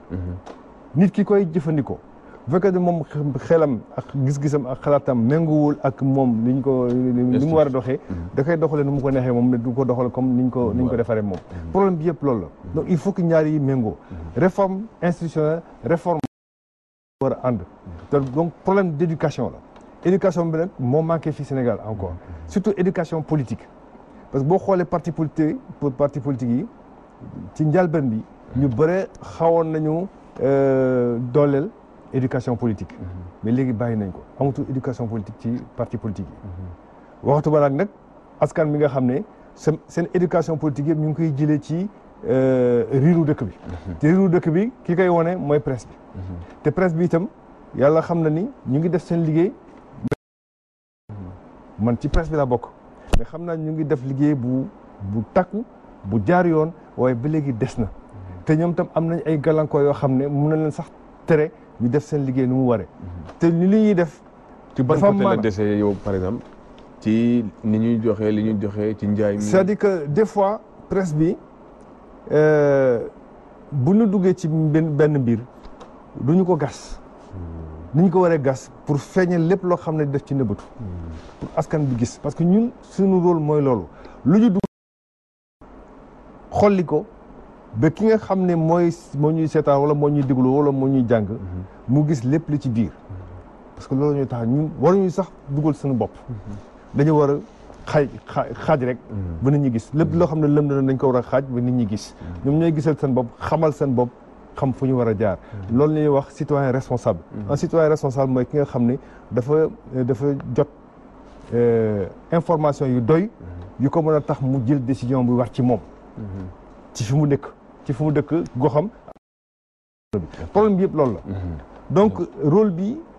ñetti fan la réforme institutionnelle réforme de mentalité et dooleel presse bi bu ñu waxee dooleel presse bi nag loolu mun nañ ci wax lu bëri mais il faut ñu dooleel presse bi il faut ñu dooleel presse bi Kadiali Diakhaté bañ am seen autonomie financière Seydi Gassama nga xam ne institution yi kon comme ni ko Kadiali waxee lépp lu ci mënti nekk itam ci bopp nit ñi rek lay jógee te institution bi li muy nekk itam mooy li ko nit ñi def rek ñu gis ne tey assemblée institution bu particulière la parce que tànk ku ci nekk ci exécutif ba muy contrôler justice bi nga xam mooy woote loi yi kon mu nekk institution boo xamante ne dafa transversal am solo ci réew mi mais ñu gis itam ne moom moo gën a am jafe-jafe tey jii tey est-ce que nit war naa mën a yaakaar rek ne kon mën nañ compter ci assemblée tey ak réforme yi nga gis ak yi ñuy junj bi mën a xam ne daal changement dina am bi mën a sauver yeneen institutions yi nga xamante ñoo ci gën a feebar. waaw je crois que ñëpp wax nañu ko changement pour mu am ci législature bi di ñëw je crois yaakaaruma ko trop ndax ni tabbi député yi la ni leen investir moom moo tax ba tey majorité bi nga xam ne moom moo ci génnee te ñëpp yaakaar ne majorité boobu ñi fi nekk tey ñoom ñoo ko yore parce que ñoom ñoo ëpp doole ëpp ay moyens coalition bu yaatu la képp nga xam ne fàll lañ la ci rek je crois que ni ko ñenn ñi daan doxalee rek noonu ngay doxalee nekkal fi nguur gi di koy voter loi yi mu bëgg permettre ko pour mu defar programme soo déggee d'ailleurs li nga xam ne moom la waa pouvoir bi di wax tey mooy da ngeen war a jox président majorité pour mu continuer plan Sénégal émergent loolu moo demuñu fa pour voter pour leneen dañu war a voter pour que président mën a continuer plan Sénégal émergent autrement dit suñ ko joxal majorité rek plan Sénégal émergent fa lay yem comprendre nga xam nga loolu déjà ça montre voilà mentalité bi nga xam ne moom la waa nguur gi yore alors que député bi dafa war a dem pour contrôler l'action gouvernementale sénégalais suñuy décidé ni que majorité dañ ko war a jox opposition ñoom war nañ ko nangu liggéey ak majorité bi nga xam ne moom moo nekk assemblée nationale jéem a avancé je pense que sénégalais suñuy décidé le 30 juillet ne opposition ñoom la ñuy jox majorité loolu waru gàllankoor plan Sénégal émergent parce que boo sénégalais yi xam nañu député yi xam nañu lan mu njëriñu Sénégal Sénégal la ñëpp war nañu mën a ànd loolu moo taxoon day rek ñuy naan genre plan yi soo ko dee adopté dañ ko war a boole opposition plan de développement économique waroo fi toog rek maa yoru pouvoir damay toog toujours ak sama technicien ma élaboré ko ne dafay nekk fii wéy bi 30 ans c'est pas possible yow mën a fi nekk pouvoir pendant 30 ans da nga ci war a boole opposition boole ci syndicalistes yi boole ci société civile boole ci ñëpp béykat yi nappkat yi ñëpp bu boobaa day nekk plan wu réew mi majorité plan bi day dox soo amul majorité plan bi day dox nga tudd say technicien def li nga war a def ba pare nga ne man de soo ma joxoon majorité moom sama plan bi fii lay yem. dans tous les cas majorité moom mun nga ko am benn yoon ñaari yoon waaye ci Sénégal gii soo ko amee benn yoon ñaari yoon ñu jëli ko ci yow jox ko keneen. waaw loolu lañ fi gis depuis l'année 2000. donc yaakaaruma trop rupture am par rapport doxalinu député yi. waaye li ma xalaat mooy war nañu mun a améliorer tuuti. ndax bu ñu naxante dinañ fi continuer nekkal fi. waa opposition tamit nañ fi nekk di défendre ay mots d'ordre yi nga xam ne moom la seen leader yi joxe soo ko deful liggéeyal ci parti bi ça c'est clair am nañu moyens pour daxala seen biir parti suñu la daxee seen biir parti wala pousse la soo démissionné nga jël mandat bi jox ko keneen kon man dama yaakaar ne comme que changement rupture boobu ci mentalité yi mënagul am ndax mode de scrutin bi ndax ni ñu tabbi député yi et tout ça dama yaakaar ne li ñu war a ñaan exécutif bi mooy ñu fexe ba béykat bi ñu fal mu ñëw ndax gis naa ci ces députés ay ménagères gis naa ñu investir ay ménagères gis nañu investir ay commerçants en tout cas profil bu nekk mu ngi ci investiture war nañu fexe ba su dee béykat bi ñëw na assemblée wala nappkat bi ñëw na assemblée ñu dimbali ko pour mu mun a def liggéeyam jox ko assistance boo xam ne dina tax su naa dee voté loi ki ko xelal ne ko loi bi lii ak lii mooy implication nekkoon na conseil économique bu Lansana Conté nee na ma saa yu ma demee saa yu ma woon ma ñëw bureau taxaw su ma commencé wax rek daf may déglu pendant 2-3 minutes mu ne noppil woo ma la fii pour nga ñëw jàngal ma économie dama ñëw pour dama la embauché pour nga xam lan mooy intérêt wu Guinée kon député bi su am na conseil juridique rôle le conseil juridique mooy saa yu loi ñëwee mu ne ko loi bi de man yaakaar naa man mi la nar a xelal yaakaar naa ne fii mooy intérêt askan su dee am na fiscaliste bu koy conseillé suñu nar a yokk ay taxe mu ne ko taxe bi suñ ko yokkee dañuy rey mbéy mi wala dañuy rey napp bi wala boog tomate suñ ko wàññee tomate ak soble yi bitim rek dañ fi dugg dañuy yàq filière boobu ci biir Sénégal loolu mooy fiscalisme li mu ko mën a conseiller boobaa su naree voté dina xam ne taxe bi su ma ko voté mais dina yàq lu bari ci biir réew mi. mais am na ci ñoo xam ne aussi dañu naan baaxul mais xam ni ma def diw comme ni nga ko waxee noonu. waaw kon je crois que ni ko Babacar waxee am na ay jur ñi fi nekk ay xale yoo xam ne bëgg nañu aider réew mi am na ay économistes ay fiscalistes am na sax ay scientifiques yoo xam ne mën nañu ay médecins yoo xam ne ñu ngi fii pour xelal député yi kon nañu ubbeeku par rapport à ces jeunes là fexe ba ñu trouver un système pour neexal leen intéressé leen pour que ñu ñëw di xelal député yi par session sax waaye dama ne mun nga dem am sa doctorat en droit waaye question médicale munoo xam question médicale bi fi muy jeexee il faut nga am koo xam ne moom màcc ci wàllu boobu mu lay xelal pour nga mun a liggéey kon en attendant que ñu changé mode de scrutin bi en attendant que ñu changé ni ñu doxale démocratie ci biir parti ndax tabb bi tamit bokk na ci démocratie ci biir parti nañu seet naka la ñuy assister député yu bees yi ñëw nar a ñëw pour que ñu mun a def seen liggéey ni mu waree waxoon naa ko tamit ak ancien lycée yi jamono Abdoulaye Wade nee naa leen mais soo demee dëkk bu mel ni États-Unis am na rajo boo xam ne ak télé boo xam ne lépp assemblée nationale ba ci biir commission yi dañ ko wane en direct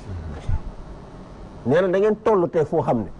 duuduwaat bu may déglu su dee duuduwaat bu may déglu waxoon naa ko am na ñu koy exiger sax ne travail commission yi waaw ñuy permettre presse bi ñu relayer ko nee naa ko tey waroon ngeen am rajo assemblée nationale projet boobu am na boo xam ne rajo ak télévision lépp loo xam ne rek xew na assemblée ñu mun ko déglu télé bi di koy wone loolu dina tax député yi gën a xarañ pour liggéey te mu bañ a nekk aussi des excès de la parole yi absolument mais député yi suñu jëlee parole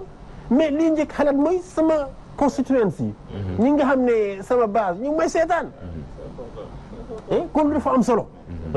vraiment nañu fexe ba lii xew biir assemblée askan wi mun di koy gis mun di koy dëgg mu ci biir commission yi mu ci biir ak feneen vraiment nañu fexe ba vraiment ñu accéder ci waaye tey defe naa média privé sax pour accéder assemblée nationale am na ay restrictions yoo xam ne mënuñu ko te loolu vraiment je crois que lu doy waar la. Dame Mbodj ñu gis ne kon tey booy xool classe politique bi kon balaa ñoo jàll ci Dame ñu seetaan bi ne publicité rek daal di continuer waat plateau bi. marche du pays. culturel sax ñu ngi leen di gërëm di leen sant mbokk yi ci ñaareelu turu diine ak jamono tey ñu waxtaane nag mbiru législative yi ak coow li mu jur ak itam yan buntu lañ mën a fëgg ba itam assemblée bu bees tijjeeku ci réew mi ndax ñu bëri yaakaar nañ ko te itam ñu ngi koy junj waaye itam ndax li ko fi war a taxawal am na fi ci yooyu lañ ne ñu invité Dame Mbodj kon tey politique yi nga xam ne à chaque fois rek buñ ñëwee ñu ne vous pouvez compter sur nous réew mi moom ay citoyens lañ ñu ngi woote comme il le faut di lu yëf yi laaj ñu jox ko mais ba léegi daal dafa xaw a jafe réew mi wax ci député bi ne nous comptons sur vous parce que problème boobu itam ñu bëri souligné nañ ko fi mais mu nekk nag ay yoo xamante ne tey pourtant waroon na am ci secteur par exemple bu ci nekk ñu jéem a xalaat nan la ñuy jëlee en compte leurs préoccupations mais dafa mel ni yow yaa ngi bokk ci éducation mais ci fan woowu gis nañ ni jafe-jafe yu dund yi ngeen atta ngi ni mais est-ce que ci côté boobu mos ngeen gis seen bopp ci liggéeyu député. jërëjëf Ousmane li nga wax question bu am solo la mais bala ma ciy wax damay ñëw rek tuuti ci li Seydou Gassama wax ci li mu wax ni li mu wax d'accord naa ci ak moom mais en attendant bi laa d'accord xam nga ñun Sénégal su fekkente ne doon jàpp ñoo moom suñu réew réforme naam révision constitutionnelle yu bëri jaar na fii Abdoulaye Wade président Macky Sall et cetera vraiment gisuñu ci suñu bopp ñun askan wi comme ñun li ñu bëgg ak ni ñu bëgg suñu réew taxawee ko ak ni ñu bëgg réew mi doxe ko doxewu ko te ñun ñoom moom suñu réew te ñun suñu xaalis dañuy fonctionner ñoom parce que argent contribuable mooy fonctionner loo institution ak bu mën a doon waaye ñun man jàpp naa ne bu fekkee ñoom moom suñu réew ñu am suñu souveraineté war na ñoo mën a taxaw na ñun lii day dakk léegi parce que ñun citoyen moom loolu moom foofu la ñuy interpeller les citoyens parce que ñun ñoom comme ñoom moom suñu réew nag war nañoo mën a taxawaay boo xam ni dañuy taxaw na ñun lii jëmul kër lu jëmul kër doo xaar da nga koy coppi te yi nga xam moo war a tax ñu am institution yu forte am assemblée nationale bu dëgër am justice bu dëgër am loolu dañ ko war a am ñun Sénégal pour mën a dem parce que comme ni mu ko waxee loolu moo andi li nga xam ni moo xew parce que bu ñu demee ba plan Sénégal émergent mooy plan bi nga moom nañ yaakaar ni moo mën a yóbbu réew mi ca kanam te waxtaan ci ak sénégalais comme ni nga ko waxee lay cëpp toog ba caag rek ni lii lañ propose Sénégal pour mu développer ko te yow laaju sa xalaat ak ñi mel ne yow laaju ci xalaatu jeunesse bi laaju ci xalaatu jàngalekat yi laaju ci xalaatu médecins yeeg jaaykat yeeg et cetera mais loolu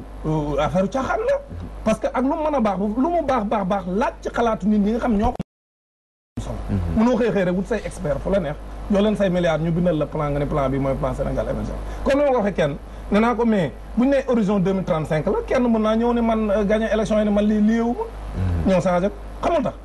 parce que amul woon adhésion populaire bu fekkoon te ni Sénégal gépp ci ànd day nekk plan Sénégal émergent donc foofu vraiment naxaate yi la ñu war a arrêté beneen bi nag mooy man li ma jàpp mooy politiciens yi dañu jël sénégalais en otage xamul tax ñu jël ñu en otage c'est-à-dire élection yi ñu jëm même su fekkee nangu nañ candidature indépendante mais dañ leen di imposer ñu wut ay signature et puis signature yi ñu lay wutloo du sa gox ba nga bëgg a présenté wu kese alors que bu doon constitution yi muy wax aux États-Unis dem naa congrès américain bi ko déglu leen député yi comme ko waxee sa constitution foofu nga amee c'est-à-dire tu es redevable devant ñi la fal mais loolu pour ñu mun ko am ñun Sénégal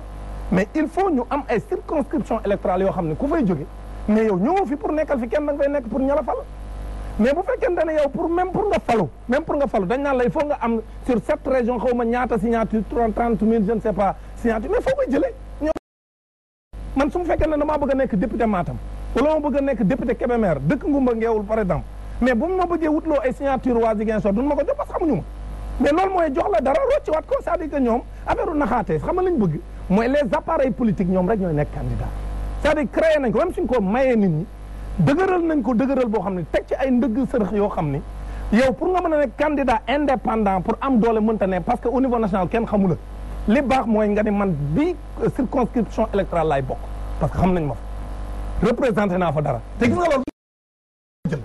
kon politiciens du ñu falu dama ne la région boo jël boo xoolee ña fa ëpp doole nit ña weg leen fa politique guñu buñ leen la woon kaay leen ngeen nekk candidat te duñ la imposer benn signature kaay rek nga bokk ci élection yi joxel 2 millions wala 3 millions pour bokk ci sa biir région ju bëri ñu ngi ci région yi mën nañoo bokk te bu ñu demee dañuy gañ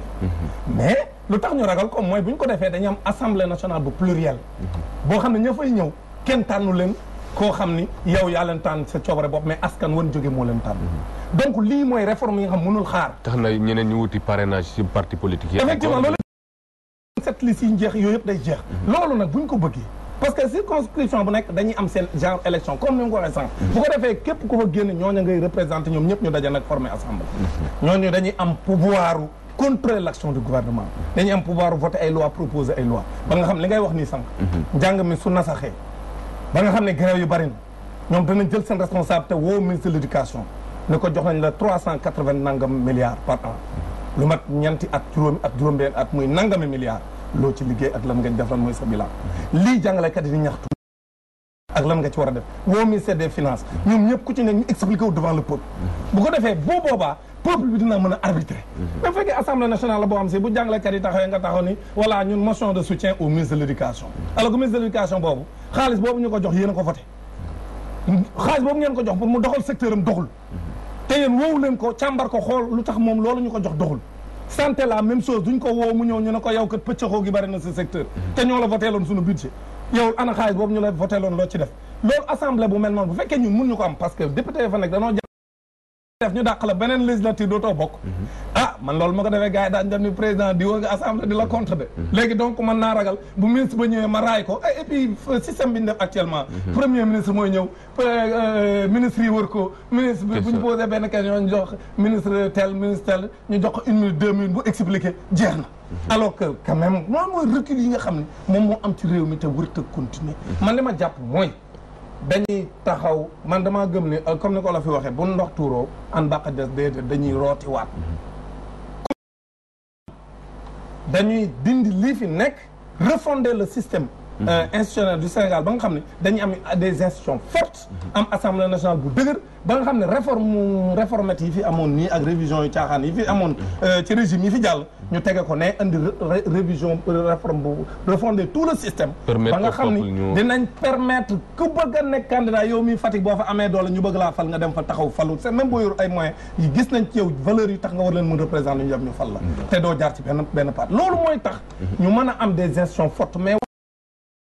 ay waxu nañ may doole par exemple député yi xelal leen et cetera ñu dem alors que député booba moom toogalu fa askan wi ab président la fa toogal wala parti ba ko fal kooku yaakaaruma man ni mën naa jëm ca kanam donc vraiment daal je suis désolé mais comme ni ma ko waxee sànq man damay wax sénégalais yi ni d'abord en dehors des autres considérations fichier bi leerul lu ci bëri leerul ñu bëri duñu retirer seen carte ba le 30 mai et cetera parti au pouvoir bi moom am nay pexe pour génne ay ñi ànd ak moom génne leen seen i carte et cetera day gagné élection yi largement alors que loolu bu ñu taxaw ba nga xam ne dañuy dem ci élection bi ak dal ak condition yu leer bu boobaa dana mën a jur dara mais su fekkee dañoo bàyyi lépp biaisé ko dès le départ kenn jéem ci dara lu taxaw rek di wax te kenn liggéeyu ci pour loolu mën a soppeeku man jàpp naa ne bu ñu demee ci assemblée bii ñu jëm je ne suis pas pessimiste généralement mais lii moom sama xel tey na ci tey boo xam ne gëm naa man ne assemblée bii ñu war a fal nga xam moom la ñu war a fal le 30 juillet moom mooy tuul moo nar a yées assemblée yi fi jaar yëpp même 12e bii ñuy wax parce que dañoo na nekk assemblée boo xam si bu fekkente ne dañ fiy nekk pour wutal ko 2e mandat di ko jàppale pour mu am 2e mandat bu amee 2e mandat ñuy xool nu ñuy perpétuer seen règne donc man li ma gëm daal mooy wax dëgg yàlla bu ñu bëggee yëf yi dem du ñu xaar dañuy organiser waat beneen refonte du système c'est-à-dire boo xam ne dañuy càmbaraat lépp remettre tout à plat ñu xoolaat suñu institution pour ñu dëgëral leen pour que ñu mën a yor Dambodj Babacar Ba tey booy seet suñu assemblée da ngay dem même yàgg nga ne wax dëgg député démb boo ko dégg ci yow te itam bu ñëwaan sa gox itam dafa am lu mu lay laaj am lu mu la yóbbul nga toog sa kër dégg muy kaas la nga manqué la nga amul ak yu mel noonu yu itam taxoon na ay nit ñu bëri buñ gisaan ne député bi defatul liggéeyam ñu jóg comme yéen ñi société civile mais même dafa mel ni la voix de la société civile xam nga ñoom ñoo ko jëlatul en compte wala société civile ñoo noppi wala boog lan moo indi tey société civile bi nga waroon ju jubanti ñu dem gauche wala droite gisatuñ ko wala dañ ko permettre. waaw xam nga société civile moom mooy li may faral di wax rek. c'est-à-dire société civile. juga fa parce que xam naa ni munoo toog ñaari fan yoo déggul sama doyen Seydi Gassama mu dóor ci table bi donc ñi nga xam ni dama koy faral di wax souvent dañu nekk ci société civile par conviction par sacerdoce ñoo ngi def seen liggéey mais nag il faut ñu xam que ni société civile amul pouvoir de décision li mu mën mooy alerter mu gis dara loo xam ni peut-être yenn wul maana mu alerter donc man je pense que ni foofu la mën-mënam en tout cas foofu la yem donc du moom mooy jël yenn décisions yi mais également société civile aussi gis nañ ci ñenn ñoo xam ni peut-être tremplin lañ ko defoon benn genre jaarukaay foo xam ni peut-être dinaa fa dem wax des rentes de situation voilà donc fëgg sama dënn wax après bon ñu gis ma promouvoir mi ci yéen parce que gis nañu fi am na ñoo xam ne peut-être ñoo woon ci société civile bi man avant may dugg ci société civile daan naa gis ñoo xam ne peut-être ay références la ñu woon ci man jarul ñuy tudd ci tur ñu doon def liggéey bu mucc ayib ci li nga xam te moom mooy société civile bi mais après dañu gis que ni dañu basculer dem en tout cas fekk li nga xam te moom mooy mouvance présidentielle xëy na sax du ma ni am na vide parce que ñu mel ni ñoom doyen Seydi Gassama ñoom maître Assane Dioma Ndiaye ñoom Rado ak ñoom ndeysaan ndem si yàlla Aboubacry ñoo ngi fi ba tey téye seen dignité di xeex li nga xam te ñoo ngi ko xeex pour askan bi ñeneen ñi nga xam peut-être aussi dañu dem rejoindre li nga xam te moom mooy mouvance présidentielle bi xëy na amaana bu ñu desoon ci côté askan bi doonoon nañu gën a indil li nga xam tey mooy benn plus-value parce que ñoom aussi je pense que ni man jamono ji ma leen di suivre ñuy toog di kaas di wax ñenn ñi di bind livre ñenn ñi ñun amoon nañ yaakaar ci ñoom mais bon comme aussi dañu def seen choix rejoindre li nga xam tey moom mooy mouvance présidentielle bi loolu seen option la man des fois sax temps bi liste yi génnee maa ngi dégg ñenn ñi sax di tooñ ne lan moo tax dugg leen ci liste yi parce que rôle société civile également en fait du pouvoir ñun pouvoir taxuñu jóg li ñu tax a jóg mooy nekk benn trait d'union entre l'État l'opposition ak ñi nga xam te ñoom ñooy askan bi ñun defe naa suñu mission foofu la sentinelle boo xam ne voilà donc man ma jàpp que ni aussi ñoo ngi def liggéey bu am solo honnêtement parce que comme donc peut-être ñi ñuy déglu ak ñi ñuy seetaan xam nañ que ne actuellement société civile bi en tout cas ñoo ngi def liggéey bu mucc ayib parce que même mbirum liste yi bi ñu toogee dégg que ni y a 45 listes génn nañ ñaxdu ko parce que déjà je me dis que ni 45 bulletins nit war a ñëw pour mën ko ramasser loolu déjà torture la dafa metti torture la parce que man su ma amee capacité bi man su ma amee pouvoir bi su ma amee kattan boo xam ne war naa mën a ñëw xale la ma ñëw jël 45 dem ci urne bi xëy na am na keneen koo xam ne mënu ko. loolu est-ce que mënul influer ci taux d'abstention. experts yi wax nañ ko. ñi nga xam ne seen xel dafa màcc jëm ci mbirum élection gis nga leen génn nañ wax que ni lii mën na. décourager la ñenn ñi en fait ñu toog seen kër. parce que déjà bi muy nekk liste boo xam ne c'est vrai bulletin yoo xam ne c'est vraiment réduit da ngay gis que ni des fois am na ñoo xam ne rang bi daf leen doon sonal. donc man ma jàpp que ni moo tax sànq ñun sax on avait fait un communiqué pour wax que ni. législateur bi imposé woon nañu jël chaque bulletin bu jàppoon que ni jamono dina toll fii ba ñu am 45 bulletins moom amaana xëy na dina jël beneen alternative boo xam ne aussi. maintenant dégg naa ñu def ay propositions nañu jël li nga xam tey peut-être 3 bulletins mais bon am na ñoo xam ne dañ ko ŋàññi ne élection yi moins de 6 mois waratuñ ko laal mais je pense que ni CEDEAO aussi dàqul bu ñu amee consensus. xam nga déjà mooy li ma lay expliquer rek bu ñu amoon tey ñoom ñëpp bu fekkonte ni benn yéene la ñu am mooy que ni dañuy ñëw ngir liggéeyal suñu réew nañuy ñëw ngir liggéeyal suñu askan def de telle sorte que élection yi mu jaar yoon def de telle sorte que ba ñi ñuy tànn tey ñoom ñooy nekk ndaw réew mi kon tey pour dire que ni bu ñu déggoo woon ci seen biir l'intérêt commun l'intérêt du citoyen lambda rapidement ñoom ñëpp coalition yëpp dinañ dajewu ne acca comme 45 yi dafay bari dafay pénible ci nit ki nañu xool naka la ñuy trouver benn consensus parce que CEDEAO may na ko bu ñu amee consensus mën nañu xool naka la ñuy def ba mën a teggi souffrance boobu mais nag duñ ko def parce que kenn ku nekk si ñoom yaa ngi xool sa intérêt parce que wax nañ ko fi léegi coalition yi li muy bari yëpp parce que kenn ku nekk tey bëgg nga dem assemblée nationale parce que kenn ku nekk yaa yow tu te dis que ni wooy bëgg naa nekk député su ma rombee ñu ni député baa ngi am sama carte tey mooy sama privilège sànq maa ngi waxtaan ak doyen Seydi ci coulisses yi ñuy wax que ni ndeysaan législature bii ñëwaat dañuy commandé waat yeneen oto lu toll ci plus de 200 te loolu Ousmane dafa metti plus de 200 véhicules ay 4x4 te ñu xam aussi marché yi ni muy demee xam nga sànq maa ngi doon bëgg a souligner li ma gën a metti ci assemblée nationale mooy du may dégg mukk rapidement bu xew amee bu ñaawteef amee ñu teg benn commission parlementaire d'enquête boo xam ne dafay saytu man daf ma frappé. wala mu nekk commission bu ñëw du suul. voilà du leer parce que. non du leer parce que. dañ ko doon def. mais bu ñu ko defee du leer. du leer mais ñii ñoom defuñu sax far. non 12e bi moom. man loolu moom gën a façon scandale bu ne dégg nga ko fii. mbirum pétrole bi. mbirum foncier bi. récemment yaa ngi dégg mbirum surfacturation yi. c'est-à-dire waxuñu ne am na wala amul. mais il faut que ñu am benn commission d'enquête boo xam ni moom mooy leeralal askan bi parce que déjà boo xoolee mbirum. li nga xam ne tey récemment Maître El Hadji Diouf daf ko soulevé mais mbirum surfacturation bi ak jët moom moo génn wax ko ni am na ba pare brandir nag ay documents yoo xam ne jàpp na ni que loolu preuve la xam nga bi mu ko defee gis nañ première questeur deuxième questeur génn ñoom aussi ñu indi benn démenti mais du Maître El Hadji Diouf du questeur ñoom ñooy wax askan bi ni effectivement lii moo am comme kenn ku nekk yaa ngi wax xëcc jëm sa côté ne lii la kii démentir ko foofu normalement yoon daf ci war a dugal loxoom loolu moo logique ñun déjà le 2 juin bi ñu yégee mbir mi parce que ñun aussi on s'est dit que ni Assemblée nationale bi nga xam tey moo ngi koy joué xam nga ñun aussi peut-être degré bi ñu am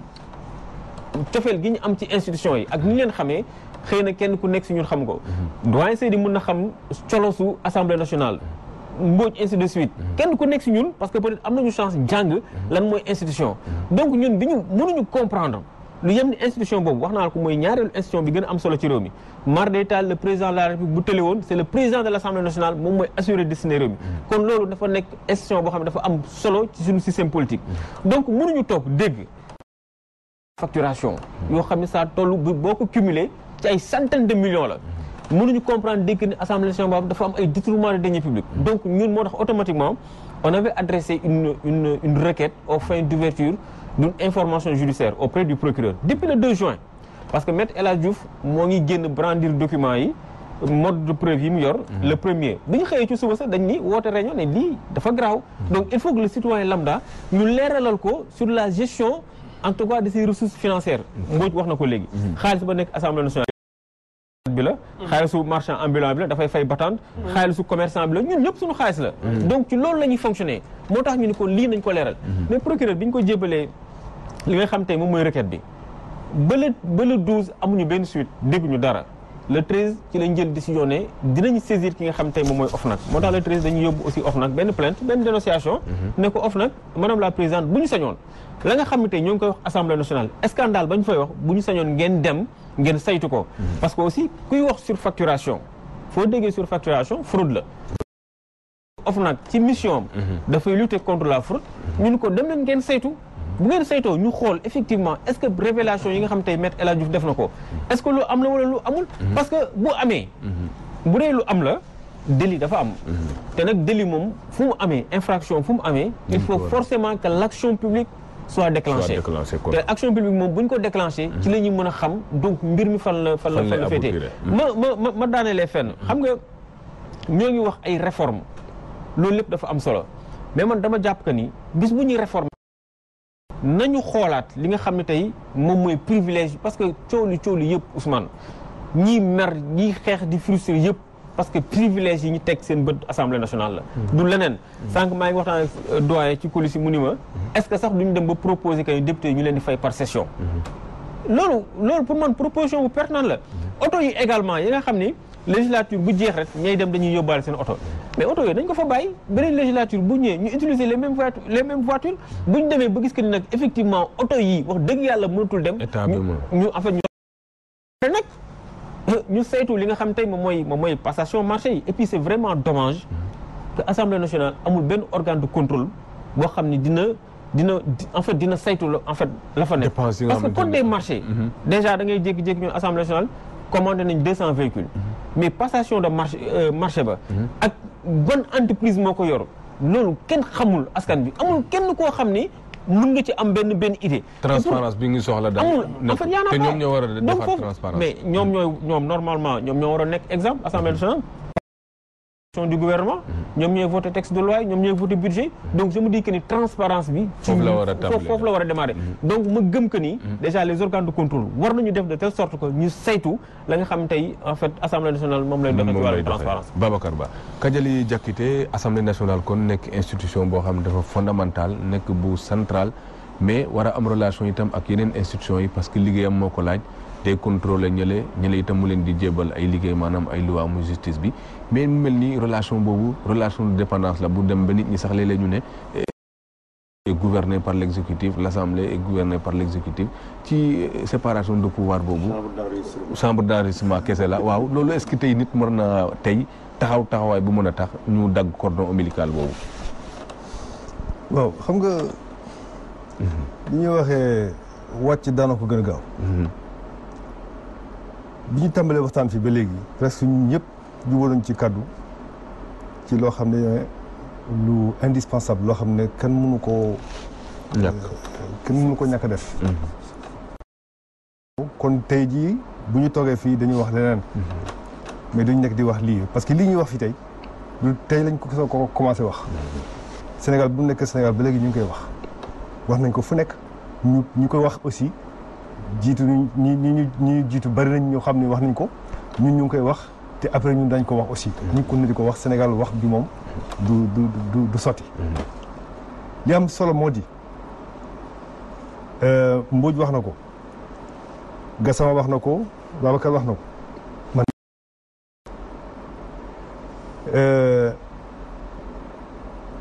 il faut mettre les choses à plat c'est solution bi foofu rek la faut tout mettre à plat lu tax loolu parce que suñu indépendance ci boppam moo tax lu ñuul d'abord suñu indépendance boppam moo tax lu ñuul lu tax ma moo tax lu ñuul parce que bi ñu jëlee suñu indépendance ñu jëlee ko ci ni nga xam ne ñoo ñu yilifoon muy tubaab yi ñu indil ñu seen i jumtukaay mais ñoom ni ñuy jëfandikoo seen jumtukaay ni ñu ko jëfandikoo bokkul te même jumtukaay ñoom ni ñu koy jëfandikoo ak ñun ñu koy jëfandikoo bokkul parce que ñun dañoo jël jumtukaay yooyu ñu bokk ko méngale ak jumtukaay yu ñu yoroon fii moo di buur yi ñi fa amoon fii nga xam ne ñoom ñooy buum di buumi ñu méngale ko ak loolu te àndul weccoo xalaat amatul ci diggante bi te loolu moo tax ba léegi sénégalais li ma doon wax réforme mentale réforme institutionnelle ak réforme mentale ci la bokk ba léegi sénégalais ak lu mu moderne yëpp président mu ngi koy gis comme buur buy buum di buumi président député mu ngi koy gis comme buur buy buum di buumi am na sax ku caa bu ne doomu député la xam nga loolu muy tekki donc boo xoolee loolu yëpp nga xam ne kon ba léegi sunu indépendance doy des na parce que ñun dañuy di ay africain am ni ñuy gisee fekkee dañuy jël jumtukaay keneen dañ ko war a adapté nii rek di ko jéem a jëfee ak sunuy xalaat bopp suñuy gis-gis bopp mais dañu war a soppi loolu mu méngoog loo xam ne moom moo war a doxal suñu réew mi moo tax ñu war a fàttaliku li Barack Obama waxoon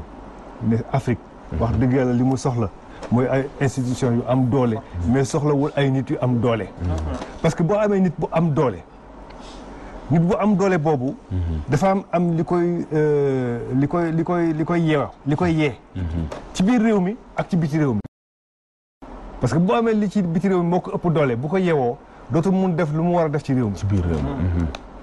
te ndegam moom mënu def lu mu war a def ci réew mi te moom mooy njiiti réew mi du mun a def réforme yu war a def pour réew mu dox ni ko ni askan bëgg moo tax réforme yi ñu mënta def fii yëpp amul benn bu ci méngoo ak intérêt askan bi mu ngi méngoo toujours ak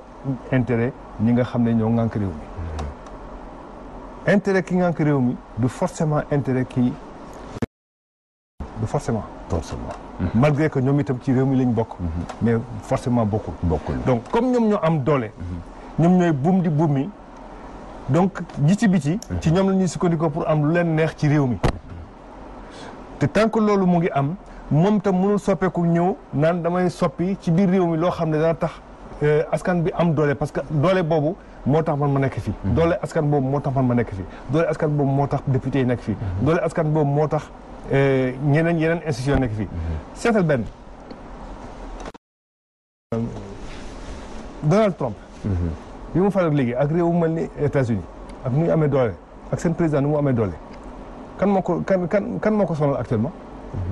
du institution yi ñoo ko sonal te moom tam institution la institution bu am doole bu am taxawaayam mais yeneen institution yu am doole comme moom ñoo ko sonal fi mu nekk proposé ñu dindi ko voilà est-ce que loolu nit xalaat na ko def ko Sénégal fi est-ce que loolu nit xalaat na ko def fi Sénégal est-ce que nit xalaat na benn juge jóg ci naan dafay enquête président de la République ci li mu def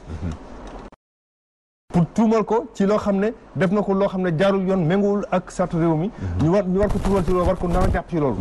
est-ce que nit xalaat na nit na génte sax loolu def ko Sénégal fii loolu li koy indi mooy ay institutions yu am doole ay institutions yu taxaw pour askan bi ay institutions yoo xam ne dañ leen a defar ngir intérêt réew mi mais loolu bu amul dañ fi waxtaan saa yu nekk waxtaan tàmbalewul fii ñu ngi koy def depuis indépendance ba léegi ñu ngi koy def dañ ko defaat di ñeen ci génne suñuy xalaat yëpp tout ça la ñuy dellusiwaat rek di ko waxaat les mêmes choses mais du sotti man daal noonu laa gisee mbir mi Adja Kadiali Diakité Seydi Gassama tey boo gisee rek kuñ ci fal poste de responsabilité boo xam ne nit ñi ñu ngi xaar ci d'abord nga liggéey maanaam muy député bi dañu naan titre ba presque moo gën a ñor nit ñi te fekk nag fonction ba ak rôle bi moo gën a ñor askan wi la fa yóbbu mu mel ni kon mbir mi contenant yaa ngi fi mais contenu bi nga xamante ne nag moom la ñuy xaar moom la nit ñi weccoo ak xaalis ba mujj yàqu parce que da ngay dégg sax ay jamono maire yi boo tuddee ni ministère yi mu ne ministère yu diw ba ndax kooku la tey mel na ni ñoom wutatuñ tur boobu wala contenu boobu mais lañ ca mën a jël rek la ñuy jël côté comportement boobu Kadiali doon wax aussi dëgg la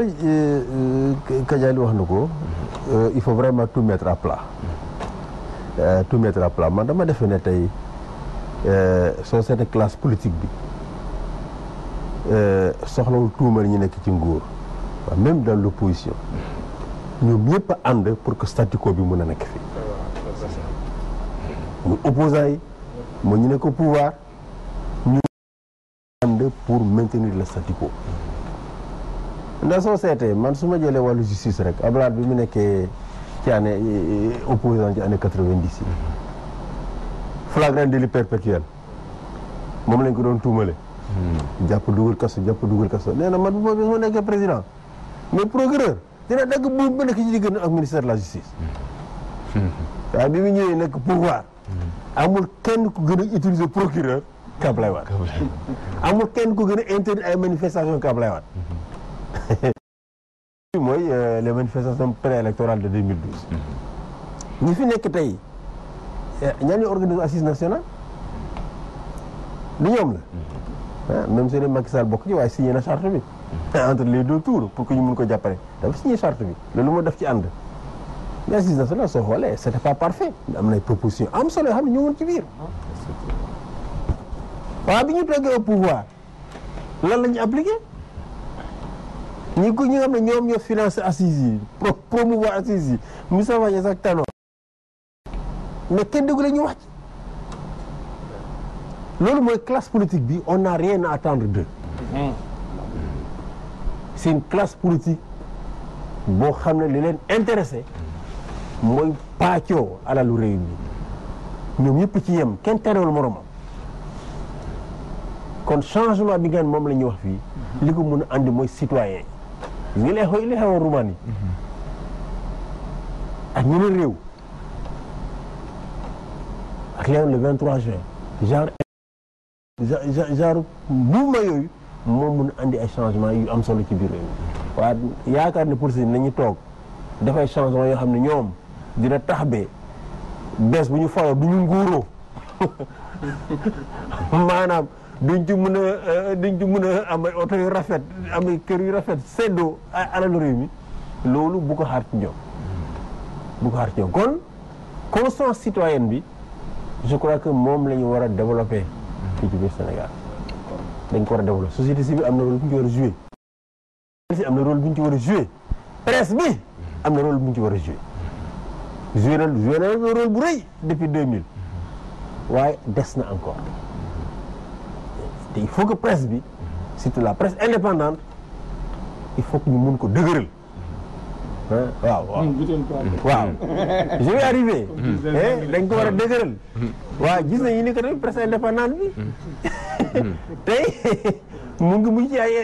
ci loxo ay intérêt particulier yoo xam ne dañuy amee lien ak pouvoir bi. te loolu. parce que vraiment je crois que concentration médias yi tamit ci benn loxo war nañ ko xeex ci biir réew mi. ndax finalement pouvoir politique bi dañuy contrôler ñi nga xam ne dañuy fexe ba contrôler ñi nga xam ne ñoom ñoo concentration de médias yooyu. booba médias yi dootuñu jouer rôle bi nga xam ne moom la ñuy xaar ci ñoom. ndax société bu mel société sénégalaise en construction sur le plan démocratique et sur le plan de la citoyenneté dañuy soxla médias yi pour yéen ñi. ay médias indépendants yoo xam ne dañuy yéen ñi waaw. yaa ngi jouer rôle bi je suis d'accord mais qui n'y croit pas. qui ne croit pas tey soo amee ligne éditoriale boo xam ne elle est indépendante mais lu rek mën nañ la ko teg. ils ont tous les moyens. le marché de la publicité.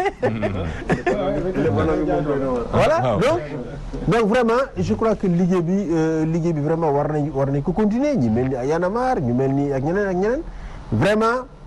nañu bay assemblée. ñu bay assemblée xam ne man gëmuma société civile buy dugg ci politique politicienne. gëmmoo et je crois que ñi nga xam ne ñoom ñoo koy def vraiment ñu ngi yàqal lu bëri. waaw ku bëgg a dem def politique falu na nga gën société civile bi nga set nga dem présenté wu. waaye de man société civile laa bokk dama bëgg a falu nekk député wala nekk président man je crois que loolu vraiment loraange rek la andi société civile. et nii de war a xam ne tamit dama koy faral di wax nos amis communistes là. c'est vrai que xeex nañu ba sonn. ñu bëri ci ñoom ñu ngi jëm si mag. amuñu dara ah. waaw mais man c'est pas une raison je suis d'accord avec toi. mais c'est comme si ndax soo doon xoolee tey les plus grands contestataires ñi nga xam ne ñoom ñoo fi doon sonal état yi fi nekkoon yëpp. Abdou Diouf extra. ils se sont tous rangés curieusement. di défendre politique yoo xam ne mais on ne comprend plus. tu te demandes même est-ce que ñoom la. tu te demandes est-ce que ñoom la. mooy privilège yi loolu day tax ba finalement askan bi dootuñu gëm kenn. ku wax rek ñu yaakaar ne da nga bëgg am dara. man ni su ma waxee dañ ma naan yow Gassama da nga bëgg ñu nommé la. loolu dégg naa ko ba sonn. parce que simple ñu fi doon wax. subitement parce que dañ leen jox dara dañuy noppi tey nekk défendre loo xam ne vraiment démb moom la ñu doon ŋaññi moom la ñu doon critiquer ñu nekk fi ay héros man mënuma comprendre koo xam ne yaa ngi woon fii di bind ay livre ci wàllu corruption te nga nekk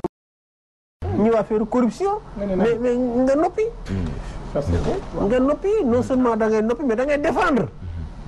ñi nga xam ne ñoom la ñu tuumal ci affaire de corruption je crois que loolu vraiment nit dafa war a am dignité. alal aduna bu mu la jaral dara. parce que li nga dara am ci sa aduna. di moom rek ngay am. mënoo ko weesu. waaw Seydi Gassama. Dame Mbodj Seydi Gassama ngi évoqué révolution yoo xamante ne jur na ay changement kaw Nicolas Ceausescu ca Roumanie boo gisee Afghanistan à l'époque aussi na ni rey mais immédiatement aussi day am force yu jógewaat ci biti ñoom mel ni ñooy dalaat sa kaw mu mel ni ki li Kajali doon wax itam. faw nga am indépendance cordon ombilical bi dagg mais bu fekkee dépendance la wala itam ñu lay télécommande bi nekk ailleurs itam looy révolution keneen dina ñëw foqati yëf yi gis nañ ko bu yàggul aussi ci Égypte parce que dafa mel ni daal ci biir buñ mënul créer mbir mi ci biti lañ koy indee est-ce que loolu aussi autonomie boobu nga xam ne waroon nañ ko am d'abord balaa moo xew conscientisation boobu ak citoyenneté boobu amagum na fi. non loolu amagul xam nga wax nañ ko sànq xam nga ci changement parfois ay facteurs endogènes facteurs exogènes comme ni mu ko waxee sànq loolu day am c'est-à-dire que dañuy ñëw parfois ñu xeex ba changement am mais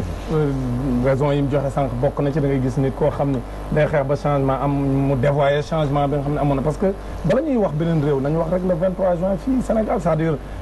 tout ce qui a accompagné le 23 juin comme symbole mais dañu taxaw ñu nar a nasaxal constitution réew mi Sénégal gépp taxaw ne bañ ñoo moom suñu réew taxaw nañu war a taxawee pour que loolu ñu nasaxal kii bi amul ba nga xam ne même bu fekkee ne dernière minute ba forcé na dem mais peuple bi taxaw parce que conscience populaire bi taxawoon na boo xam ni même bu mu demee dañ ko gañ donc loolu sunu gars yi ko defoon comme ni nga ko waxee ñu ngi nii ci di nguuru xam nga Sénégal lu yàq affaire déjà ni ñuy traduire termes yi ci réew yi da ngay xam ci nan lañ ban profil psychologique la nit ñi nekk c'est-à-dire que da ngay gis ñu naan buur noonu la ñuy traduire par exemple le chef de l'État mooy buur dafa am doole même ci suñuy kii buur kenn du xeex ak moom xeer ak doj la boo dajee ak moom mu dalay kii xam nga borom réew mi c'est-à-dire nguuru maanaam kuñ fal nga nguuru c'est-à-dire ñun est-ce que aussi lu ñu yor nii sori na buur nga xam ne peut-être nit ñaa ngi naan lu tax nga jàpp di waru faafanaan te mu ngi fay bëgg a naaw noor nawet finalement aussi est-ce que pratique yooyu effectivement c'est-à-dire que kuñ jàpp sax da ngay jàpp ni buur bee la jàpp tey jii Khalifa Sall comme ni nga waxee démb gis nga bi avocat mi kii dañoo jàpp ni otage la parce que nguur gee ko jàpp buur bee ko jàpp xam nga donc réew mu mel noonu ma très sincèrement bu fekkente ne jàpp nañ ne dañoo bëgg a bouger as tuut yi ñooy jël seen responsabilité parce que day toll foo xam ne nag dañuy jël suñu responsabilité ñun population c'est-à-dire que comme ni nga ko waxee otage bi ñu nekk dafa metti c'est-à-dire que ñun yoruñu réew moo xam ni dañ koy dénk une petite élite politique ñu toog fa ñu toog phagocyter toutes les forces yi ñu la mën a opposer pour nguuru pour aakimoo alalu réew mi pour pàccoo alalu réew mi kooku xel mënu koo nangu c'est-à-dire aujourd'hui moo tax man élection yi enjeu bi ñu ko jox ak man bi ma ko jox bokkul man dama jàpp ni mascarade la le 30 juillet dama gëm ni mascarade la sur tous les plans sur l'organisation ci processus électoral bi ca nam nar a doxe ak nan nar a fale ak ñan fa war a fal et cetera boo boolee lépp naxaate gu métti moo ci nekk te liñ bëgg rek mooy nasaxal institution yi ba nga xam ne président day gën a am doole gën a taxaw ku mu bëgg a tëj ku mu bëgg a woo loi bu mu bëgg a voté ko lu mu bëgg a jàllale ko ba nga xam ne moom nguuram ak ñi ànd ak moom day gën a neex muy gën a nguuru donc loolu laa gëm jëm te malheureusement sénégalais yi ñu ngi toog di seetaan parce que ku ci nekk comme ni nga ko waxee rôle yi ci nit ñi war a def pour conscientiser les masses parce que peuple bi moom ñu ngi toog rek comme ni nga wax ni ñu jël leen en otage mais ñun muy syndicaliste muy société civile muy journaliste muy ku mën a doon rôle bi ñu ci war a jël man dama gëm ni kenn defagu ko ci fi mu toll ni ñu ngi toog di seetaan jëm ci ay élections yu amee nii importance pour sunu réew ñun ñëpp ñu toog di seetaan ku ne dundee yaakaar boo xam si bayoo ci sawaar pour que fa nga bëgg mbir mi jëm fa mu jëm fa ba noppi kooku day nekk ci tubaab lu ñuy wax ay vraiment ak naïveté quoi damay mel ni Sénégalais yi naïveté bi ñu nekkal yaakaar ne yëf dina soppeeku ci lii alors que les mêmes causes vont produire les mêmes effets c'est-à-dire que comme dara soppeekuwul la daan am depuis 1960 wax naa fi sànq ne Senghor dafa coup d'état Mamadou Dia parce que contrairement à ce qu'ils ont dit du Mamadou Dia coup d'état moom Senghor moom coup d'état Mamadou Dia bi mu Senghor coup d'état Mamadou Dia ba léegi pour Senghor ba mu koy def pour am nasaxal assemblée bi la pour gën a am doole moom président mu ñëpp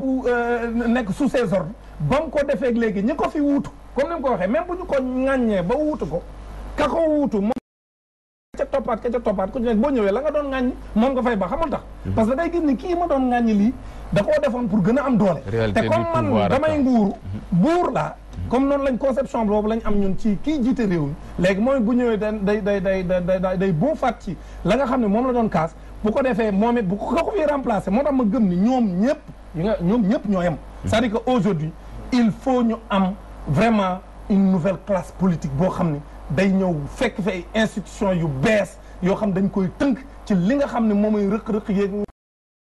tege ko ne ba nga xam ne ñii ñëwaat comme ni ko président Obama a waxee ne l'Afrique n'a pas besoin d'hommes forts mais d'institutions fortes ñu am ay institutions fortes yoo xam ne même ñu koy jiitee suñu amee ay njublang yu ñu bëgg a def institution bi dana doxee noo xam ne njublang ya du mën a jàll donc loolu du yomb mais ñun dañu war a gëm ni war na mën a nekk mi ngi dépendre rek ci suñu pas-pas ñun Sénégalais yi ñun suñu pas-pas c'est facteur endogène et c'est vrai que y a des facteurs que nous ne maîtrisons pas extérieurs yoo xam ne ñooy ñëw ñoomet ak seen i intérêt bëgg fee teg ñoo xam ne lañ bëgg a jàllale nañ ko jàllale si bien que ñooñu nekk si bien que dina jafe parfois ñooñu ak doole ji ni am pour que sénégalais yi mën a jël mais ak lu mën am man la lu ma gëm mooy kenn mënul résister la révolution populaire le 23 juin le peuple kenn mënu ko résister quelles que soient les forces c'est-à-dire que man dama gëm ni bu peuple bi jëlee seen i responsabilité taxaw fi ñu war a taxaw 23 juin wane na ko c'est vrai que ñan yaakaaroon ci ñoom war nañ parce que lañ doon yaakaar ñoom taxaw place de l'Obélisque di xeex ak tey jii nin doxale wax dëgg yàlla ñun ñëpp suñu yaakaar tas na ci ñoom mais dama gëm ni ab peuple du découragé parce que suñu avenir moo nekk avenir suñuy doom ak suñuy sët moo nekk en jeu waruñu leen a seetaan ñu def lu leen neex donc man li ma gëm mooy peuple sénégalais bi moo war a taxaw jël ay responsabilités imposer li mu bëgg a imposer pour am institution yi mu bëgg ba nga xam ni képp koo xam ne ñëwati nga ci réew mi da nga xalaat ni ñii kat lañ defoon nii man bu fekkente ne def naa lu wuroog lañ bëgg kon lañ dal ñee ñoo may dal donc loolu mooy position bi nga xam ne moom moo sooram non wootewuñ fi non mais c'est-à-dire que aujourd'hui il faut que les Sénégalais aussi jël seen responsabilité man je ne parle pas d'un bord ou d'un autre je vous ai dit que muy classe politique bii di xëccoo ak loolu laa la wax donc man li ma gëm mooy dañ leen a war a jële fii andi fii ñeneen ñoo xam ne dañ bala ñoo ñëw dañ leen di fàkkal ay institutions yu am doole ba nga xam bu ñu ñëwee danañ tënku ci li nga xam ne moom la Sénégal yi war a jëmale réew mais nag naan ay non nañu taf-tafalaat maanaam li fi nekk nii nañ naxante buñ demee wutal leen ay assistants jàppale leen mais tant que yëf yi soppeeku les mêmes causes vont produire les mêmes effets c'est avec dara leen di soppeeku avant le 30 juillet voilà moo tax ma xalaat ne comme que mënuñu soppi dara avant le 30 juillet ni ñi leen jéem naka la ñuy renforcer le temps le meilleur de ces personnes là ñu gunge leen naka na ko fas la révolution des mentalités et des Babacar parce que Sénégal moom mosul ñàkk a xeex gis nga ko ci même crise 62 boobu position yu bëri dégagé woon nañ ci biir askan wi ku ci nekk bataille des idées day am ak boor bu nekk parce que révolution bëri na ay façon pacifique am na ak yëpp yoo xamante ne ay xel ak xalaat ngay lal mais dafa fekk ne Sénégalais yi mosul ñàkk a liggéey ci boor boobu mais toujours dañuy foqati seen ndam parce que dañ koy dem ba pare ñu dënk keneen wala boog ci diggante bi ñu dënk koo xam ne moom lañ wóolu woon mais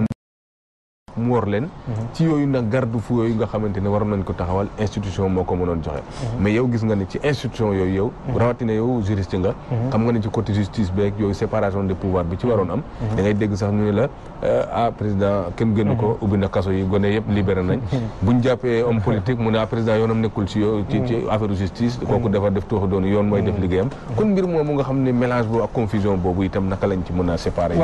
xam nga lépp dafay delluwaat si rek li ñuy wax la séparation des pouvoirs mais ba am ay institutions yoo xam ne c'est des institutions fortes mën naa ko tënk si ñaari mbir yooyu xam nga en fait Rousseau bi muy théoriser li nga xam te moom mooy la séparation des pouvoirs ça dafa am foo xam ne foofu lañ ko tegoon xam nga aussi borom xam-xam yi bon su ma mënee wax sax borom su ma ko mënee tuddee noonu c'est-à-dire liñ doon développé daaw ñu woon toog nii rek mu neex ñu koy développé parce que bu ñu théoriser li nga xam te moom mooy la séparation des pouvoirs am na foo xam ni foofu lañ ko teg ba pare sax ñun ci suñu constitution également ñu la séparation des pouvoirs parce que boo demee ci article 88 ci constitution bi moo ngi wax que ni le pouvoir judiciaire est indépendant du pouvoir législatif mais également du pouvoir exécutif donc pouvoir bu ci nekk dafa am indépendance su boppam léegi indépendance boobu nag Seydina Ousmane buñ ko nasaxalee dañuy fausser lépp ci départ bi lépp dañ koy fausser parce que tey bu fekkente ni législatif amul indépendance par rapport ak exécutif amul indépendance par rapport ak li nga xam tey moom mooy judiciaire bi dafay fausser débat bi loolu mooy waral tey ñu am benn assemblée nationale boo xam ni tey projet de loi bu ñëw du sax xool parce que ça vient directement du président de la République automatiquement dañ koy signer et puis rawatina sax bi ñu amee assemblée nationale boo xam nga ñun amatuñu assemblée boo xam ne c'est bicaméral donc ñun tey benn chambre la ñu am xam nga tey moo tax yooyu yëpp c'est des théories yoo xam ne c'est bien beau parce que bu njëkk ba peut-être bi ñuy am assemblée benn chambre ak Sénat bi bon Sénat aussi au vrai sens du terme quoi su may wax Sénat aussi damay wax Sénat bi nga xam ni moom askan voilà donc parce que aussi xam nga yooyu yëpp moo tax ñun dañu bëgg ndeysaan di jouer ci ay concepts ci ay termes di ko reprendre mais au fond en réalité xamuñu tey termes yooyu la wunu man d'accord naa ci ñu am assemblée nationale boo xam ne day am ñaari chambre parlement bi en tant que tel ak Sénat mais bu dee Sénat bi aussi dafay def effectivement li tax ñu naan Sénat moo tax man la ñun le plus souvent dañuy reprendre concept yi alors que au fond pour ñu exécuter li nga xam te mooy contenu bi ça pose problème indépendance boobu aussi ci wàllum justice bi dañ koy gis loolu je pense que ni ñii dañ ko wax développer ko parce que tey Sénégal quoi que l'on puisse dire parce que bu ñu nee tey l'indépendance de la justice sénégalaise ça pose problème. bu ñu ko waxee donc forcément Ousmane. war nga xam ne que kon assemblée nationale aussi amul indépendance. parce que indépendance moom bu xësee ba am rupture bu xësee ba dagg fenn rek. dafay dagg yeneen yëpp ay dagg. kooku moom c'est automatique. te ñun bu ñuy faral di génn le plus souvent naan indépendance de la justice ça pose problème du ñun ñoo ko wax. mais magistrat yi seen jëmmi bopp ñoom. xam nga parfois société civile dañuy wax donc rek. mais ñun lépp lu ñu wax également dañ koy gëstu et puis dañ koy xam fi ñu koy teg. union des magistrats mënuñu def congrès mënuñu def assemblée générale ba pare te waxuñu dénoncé wuñ émission yi nga xam tey le pouvoir exécutif. En fait je reprends les mêmes termes. émission bi nga xam tey le pouvoir exécutif ñoom ñoo ngi koy def ci biir appareil judiciaire bi. loolu magistrats yi ñoom ñoo ko wax. récemment conseil supérieur de la magistrature ak démission. voilà yooyu yëpp da ngay gis. magistrat génn na fi démissionné. ñaawlu li nga xam ne tey noonu la ñuy nommé supérieur de la magistrature. te moom moo ngi woon ci biir. mu ñaawlu ko ainsi de suite donc kon indépendance boobu dafa am solo. donc bu ñu faussé combat boobu. man dama jàpp que ni ça va poser problème. maintenant il faudrait que non seulement. ñu jéem a restaurer li nga xam tey moom mooy séparation des pouvoirs boobu. ñu restaurer ko comme ni ko Mbodj waxee. ñu am ay institutions yoo xam ne c'est des institutions fortes. ba nga xam ni dara du leen fëq. xam nga li ñuy faral di wax que ni les hommes passent et les institutions demeurent. loolu dafa am solo. donc man ma gëm ni que bu fekkee ne dañ institutions yi am nañ doole maintenant ak nit kiy ñëw ak nu mënti mel si ay jikko parce que aussi jikko moom ci nit la c'est-à-dire mun nañu def conscience citoyenne def ay campagne de sensibilisation ñu xeex bon sénégalais bi nii la war a mel nii nga war a làmboo si ay jikko lii ak lii mais am na ñoo xam ne àla kulli ali mënoo leen changer te am na ñoo xam ne aussi je me dis que ni pouvoir daf leen jaral lu ne c'est-à-dire pour ñu am pouvoir Ousmane mën nañ ñëw wan la benn mbubb boo xam ni da nga naan gongo mais bu ñu demee ba téye ci li ñu dootoo leen gis mais le président il a signé entre deux tours yi signé li nga xam te moom mooy assises yi mais qu'il a fait des réserves. voilà Il y avait des réserves. mais assises yi doyen yow en fait yaa ngi woon ci assises yi du assises yi c'est-à-dire pratiquement dafa réglé woon na problème justice parce que tey li ñuy wax ni yëpp le président de la République ak le ministre de la Justice ne doit plus présider le Conseil supérieur de la magistrature. Assise nationale réglé woon na ko. même conseil constitutionnel bi ñuy wax problème réglé woon ko cordon ombilical bi nga xam te moo lié le parquet ak le ministre de la Justice. c'était des questions yoo xam ni dañ ko réglé woon ci assise nationale bi mais maintenant le président mooy comme li ñuy wax rek bi mu ñëwee xëy na wax na Sénégalais yi bu ma ñëwee dinaa def lii mais alors que bi mu ñëwee gis nañ leneen la def donc il faudrait que aujourd'hui man ma jàpp que ni nit ñi aussi comme ni ñu ko waxee bu ñu defee garde-fou ñu am institution yu am doole mais également nit ñi ñu fex leen tàggat ba nga xam ni que lépp lu ñu defee dañ ko wax ba pare nag foofu ma daaneel que ni jeunesse bi encore une fois de plus Ousmane jeunesse bi ci li nga xam tey moom mooy tabaxu seen réew c'est-à-dire nañ gëm ni que nekkul politique rek tey moom moo mun a soppi dund nit ki nañu xam ni que ñoom dañu war a participer li nga xam tey moom la ñuy tabax seen réew man ma nekk jeune nekk maçon mun naa participer ci sama développement réew nekk mécanicien je peux le faire mais gëwma nekk jeune topp ci benn leader boo xam ni magee na la 100 ans lépp loo xam tey lu am ci privilège ci moom la koy def nga topp ci ginnaawam du la mos a promouvoir la preuve en est que bi ñu defee investiture yi jeunesse jeunes yu bëri tey ñoom ñëpp kenn amul kenn kuñ ci loolu léegi da ngay topp ci ginnaaw leader bu ñu renversement du pouvoir amee nga delluwaat nekk du chemin voilà donc là également ça pose problème. Babacar Ba waxtu bi jeex na Kajali ci dernier tour bi nga xam ne tey élection député yi ñu jëm gagné donc dootul doy mais buñ la investir Tamba sax boo gagné doo tal liggéeyu assemblée waaye yaa ngi tal lu la jubale ak waaw lu la jubale waat ak waa Tambacounda lu la jubale ak waa sa région ndax département parce que coow li bëri na bëri goo xamante ne guerre intestine na ci biir parti yi côté boobu aussi nga xam ne vraiment war na au lieu nga doon combat boo xamante ne c'est pour le développement mais combat de survie ci sa biir parti loolu aussi problème la ci côté investiture bi waaw maa xamal na ni man li may def Tambacounda ak li may defal réew mi maa ngi koy def te defuma politique te defoo politique maa ngi koy def depuis bi ma xam ne bi ma yëgee sama bopp ba léegi te maa ngi ci continuer di def bu yàlla tudd ni aussi naa def politique mais su fekkee ne yàlla tudd ko aussi fi ma nekk maa ngi def lim sama kent lay kattan loo xam ne moom mooy sama warif ci réew mi ak ci région bi te politique mo te yaakaar naa ni ñëpp war nañu xalaat ne du politique politique am na wàll mais yeneen i pàcc aussi am nañu wàll li ci des moo di nañu xam rek ni ñi fi nekk tey di samp seen dënd ci géew gi